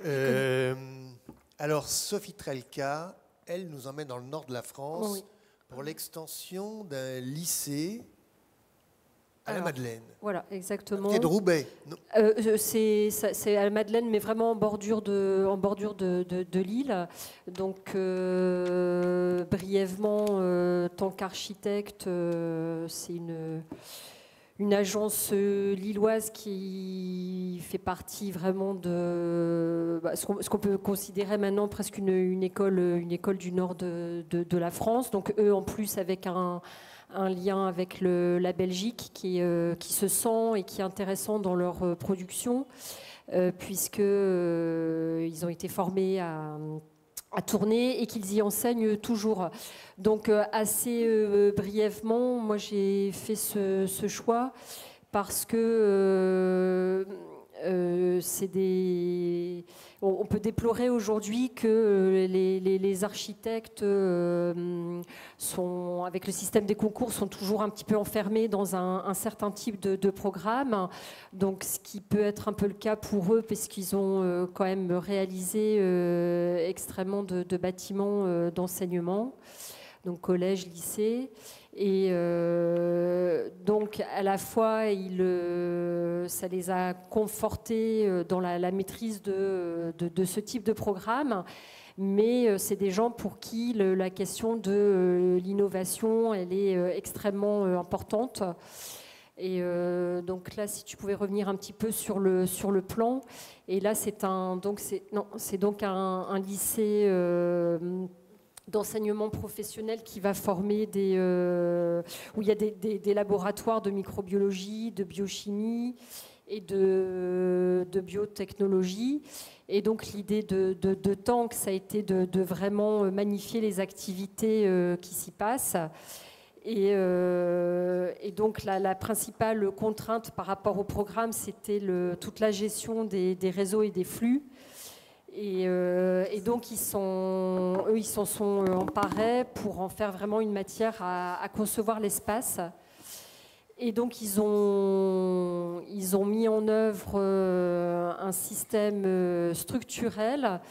Et donc, au lieu d'avoir, donc c'était celle avant, au lieu d'avoir un système de refend porteur, ils ont mis en place un système d'agrafes en béton qui leur permettent de partitionner l'espace. Et en fait, c'est comme des grosses armoires de rangement dans lesquels ils viennent ranger les flux et les réseaux, ce qui permet d'avoir des laboratoires traversants avec les paillasses organisées en étoiles, donc qui mettent en scène, voilà, donc qui mettent en scène les activités. Donc aussi bien vers l'intérieur que vers l'extérieur. Et donc, alors pour l'anecdote, il y a une future utilisatrice qui a visité les lieux et donc qui a eu une remarque assez spontanée en me disant mais c'est extraordinaire, vous nous avez fait la NASA. Bien, Philippe Tretiak, lui, nous emmène dans le Quercy. Alors là, on est sur les chemins de Compostelle. Oui, alors je crois que Isabelle, tu as dû en voir un bout de... pas les mêmes. Parce que, en fait, ce qui est intéressant, c'est qu'à l'origine, il y a une association qui s'appelle Derrière le Hublot, qui est installée à Cap-de-Nagar, qui est une ville qui est située juste à côté de Figeac, dans le Lot. Et cette association a décidé de lancer un programme qui s'appelle Fenêtre sur le paysage. Et l'idée, c'est d'installer sur le GR65, donc c'est le GR qui mène à Saint-Jacques-de-Compostelle, une série d'objets qui sont des structures minimales, des micro-architectures, mais qui servent de refuge, dans lesquels donc, les gens peuvent gratuitement s'installer, passer la nuit. Ils en sont à 5. Il est question que d'ici un an ou deux, il y en ait 10 ou 11, puisqu'ils pensent même commencer à se développer aussi dans les chemins de Compostelle, cette fois-ci de l'autre côté de la frontière, en Suisse, puis peut-être encore plus loin, etc. Et alors, alors évidemment, derrière tout ça, il y a l'idée que... alors après, il y a un peu... des discours un peu de com', c'est-à-dire l'idée ce serait à la fois de révéler le territoire et de le réveiller. Alors pourquoi ils disent ça? C'est parce qu'en fait, à chaque fois, ces objets architecturaux sont conçus à partir souvent des matériaux du terroir et de l'histoire du site, quoi. Alors celui qu'on voit là, enfin celui dont je vous parle, c'est le Pecten, ça s'appelle Pecten maximus, qui veut dire la grande coquille. C'est parce que en fait dans cette région du Quercy, comme d'ailleurs dans plein de régions de France, c'était autrefois une mer. Et donc, quand on commence à creuser, ce qu'on trouve, c'est non seulement des coquilles d'huîtres, des choses comme ça, mais énormément de coquilles Saint-Jacques. Alors évidemment, là, ça tombe bien, parce qu'on est entre le matériau de la coquille Saint-Jacques qui est dans le sol et le but du pèlerinage. Donc là, on a une microstructure qui a été faite par une designeuse plasticienne qui s'appelle Sarah Degouy. Et donc l'idée, c'est de faire une espèce de petit havre de repos dont la structure est totalement recouverte comme en écaille d'une peau de coquille Saint-Jacques. Voilà. C'est une structure, mais il y en a plein d'autres. Il y en a une qui a été faite par Encore Heureux, en pierre, assez belle. Il y en a plusieurs comme ça. Abraham Poncheval aussi. Abraham Poncheval, c'est très beau. Ouais. C'est une espèce de monolithe, comme un gros caillou creusé et dont l'intérieur est doré. Alors il y en a des plus ou moins confortables. Il y en a un autre qui s'appelle Vivre-Sol, qui a été fait par... Là, j'ai oublié le nom de l'architecte, mais donc, qui est à partir de maisons qui avaient été détruites dans un village. Il a pris les boiseries. Elles ont été reconçues, refabriquées pour faire une espèce de cabine avec tout un travail d'artisan du bois extrêmement subtil. Il n'y a pas un clou, etc. Et quand je suis arrivé, il y avait d'ailleurs une fille qui faisait le chemin de Compostelle, qui avait l'air enchantée d'être tombée sur ce truc miraculeux où elle avait pu passer la nuit. En plus, celui-là avait une porte qui se fermait, parce qu'ils n'en ont pas tous. Voilà. En tout cas, c'est très intéressant. Oui, d'ailleurs, Paul-Emmanuel Loiret, dont on connaît le travail sur l'architecture écologique, un ancien de Versailles, là encore, et il en réalise un en Savoie. Oui, absolument, exactement, voilà. en Savoie. C'est intéressant parce que les chemins de Tout à Compostelle, fait. il y en a plusieurs. Oui. Hein. Oui, oui. Alors avant de passer la parole à Richard, parce qu'il a une surprise pour nous ce soir, je me permets de vous emmener à Madrid, personnellement, pour vous parler d'une école élémentaire et primaire, Reggio. Alors, Reggio, ça sonne comme italien, parce qu'en effet, ça a été là que tout a commencé. Et c'est dans les périphéries de Madrid, sur la commune de Los Reyes, non loin de l'aéroport de Richard Rogers, que vous connaissez tous, une école basée sur la pratique psychomotricienne mise au point par Bernard Couturier dans les années 60. En fait, c'est le travail d'Andrés Jaque, aujourd'hui dean de Columbia, et dont Isabelle, on attend sa masterclass, et de son équipe de l'Office for Political Innovation. C'est-à-dire expérimentation, c'est toujours le maître mot chez lui. Social, spatial, culturel, transversal. Donc là, ce qui est très intéressant dans ce projet, c'est l'économie de moyens. Donc l'idée, c'est que le projet, toute matière inutile, hop, est virée. Il ne faut que le minimum. Donc c'est assez intéressant parce que ce less is more amène au contraire à une complexité et à un développement et même presque une narration dans le projet tout à fait intéressante. Ce qui est intéressant aussi, c'est qu'il y a le moins de couloirs possible. C'était réfléchi comme ça. C'est un budget extrêmement serré, tellement serré qu'ils se sont dit, bon, de ça, il faut faire un projet. Donc, puisque les enfants sont à l'école, on va aussi leur apprendre comment on fait des bâtiments.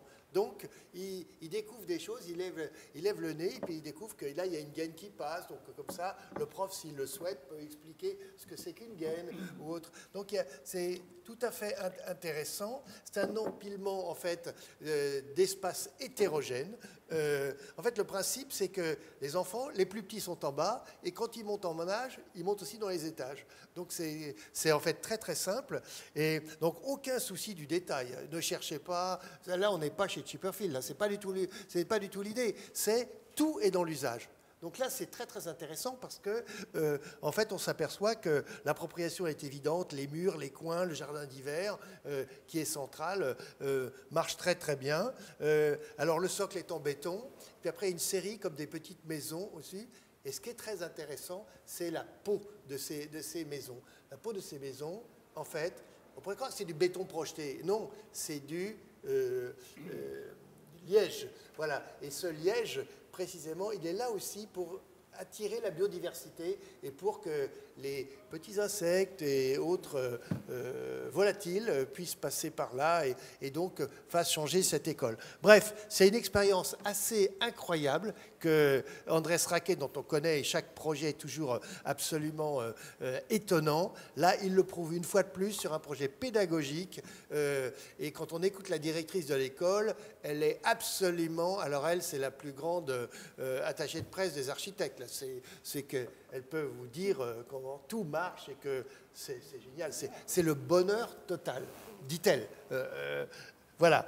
Et alors, je vais passer très vite pour finir la parole à Richard Scoffier, qui, lui, nous emmène à Tokyo pour une installation. Non, pas du tout. C'est très près de Nation. Ça s'appelle Ginza. C'est un immeuble qui a été fait par Renzo Piano, extrêmement puissant, parce qu'en fait, comme tous les bâtiments au Japon, ils ont leur propre structure. Ils ne reposent surtout pas sur les bâtiments à côté. Et là, donc, il y a une structure en métal, mais hyper puissante, antisismique. Et cette structure, elle tient comme un rideau l'épaisse façade en pavé de verre. Et c'est dans cette coque, dans une de ces deux coques, qu'est venue s'installer Susanna Frichter au 7e étage de la boutique Hermès. Et au 7e étage, donc, il y a une galerie sous un double niveau, c'est ce qu'on voit là. Et qu'est-ce qu'elle a fait? Eh bien, elle a d'abord, comme elle le fait très souvent, elle s'est beaucoup intéressée à son contexte. Ouais. Son contexte il n'était pas urbain, mais c'était la trame de 45 cm des pavés de verre de Renzo Piano. Et à partir de là, elle a, tiré des câbles, des tiges en carbone, animées par des moteurs qui les rendent vibratiles. Et ces tiges en carbone, elles sont portées par des fils silicone qui sont suspendus au plafond. Et donc, les fils silicone, ils rentrent en vibration grâce donc aux moteurs qui animent les tiges. Et aussi, il y a des câbles qui maintiennent de grands plateaux circulaires, de grands disques en métal qui flottent dans l'espace. Et bien sûr, les tiges transmettent aussi les vibrations à ces disques. Et donc, ces disques miracles, donc, ils font de la musique. Et c'est complètement sidérant parce que quand on rentre, donc, à la fois tout bouge, et puis aussi donc, on a le son quelque part qui va avec. Et le son, franchement, on peut l'écouter en fermant les yeux. On pourrait croire écouter Atmosphère de Ligeti ou de la musique spectrale de Gérard Griset. C'est tout à fait. Enfin, ça pourrait très bien figurer là au Festival Manifeste de l'IRCAM. Et d'ailleurs, elle a travaillé avec un acousticien, un chercheur à l'IRCAM pour mettre tout en place. Parce qu'il y a de fascinant aussi là-dedans, bon, c'est à la fois l'idée de créer, comme on l'entend sur le film, là, de créer une ambiance donc, à la fois spatiale et sonore, et surtout aussi, voilà, elle s'est d'abord, bien sûr, elle s'est basée sur le vide défini par Piano, mais après, elle a cherché à donner à l'espace sa propre substance, voilà, comme s'il allait se décrocher, il allait se libérer voilà, de l'emprise, donc de l'enveloppe de Piano. Et effectivement, c'est comme une ambiance, c'est un transparent voilà, qui a des qualités, des attributs, et on est plongé là dans un monde, presque quelque chose de presque un petit peu aquatique, voilà, qui finit par être autonome par rapport au réseau piano. Mais quand même, malgré tout, c'est autonome, mais je pense aussi que ça rentre totalement, disons, ça reste toujours, disons, dans l'œuvre de Piano, parce que Piano, bon, j'ai dit tout à l'heure, voilà, c'est la structure, on dit ça à l'habitude, on dit par exemple, le Centre Pompidou, c'est gothique, ok, d'accord. Mais par exemple, il y a deux grands historiens du gothique, il y a Panofsky qui regarde la structure, et puis il y en a un autre Allemand qui regarde au contraire les effets des vitraux, et donc il y en a un qui dit l'espace gothique, c'est la structure, et l'autre, il dit, pas du tout, l'espace gothique, c'est le vitrail, c'est l'ambiance, parce que le vitrail, il accorde, voilà, donc au vide, donc une substance spécifique. Et c'est justement, voilà ce qu'elle fait, parce qu'elle révèle justement la lumière de Piano, qui est une lumière sans ombre, parce que là, bon, il y a deux façades, donc effectivement, il y a deux arrivées de lumière qui s'annulent mutuellement.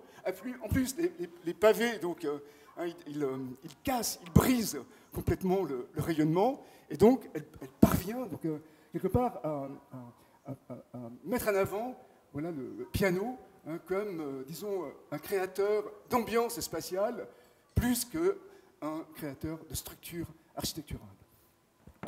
Merci pour cette belle séquence de fin. Merci à vous tous. On va se retrouver la prochaine fois pour commenter la Biennale de Venise. Il y a toujours beaucoup de choses à dire sur le laboratoire du futur, tout un programme. Et il y aura aussi évidemment beaucoup d'autres bâtiments au programme dans le Grand Paris comme dans les métropoles. Donc à bientôt à tous et à toutes. Et merci pour votre attention et votre fidélité.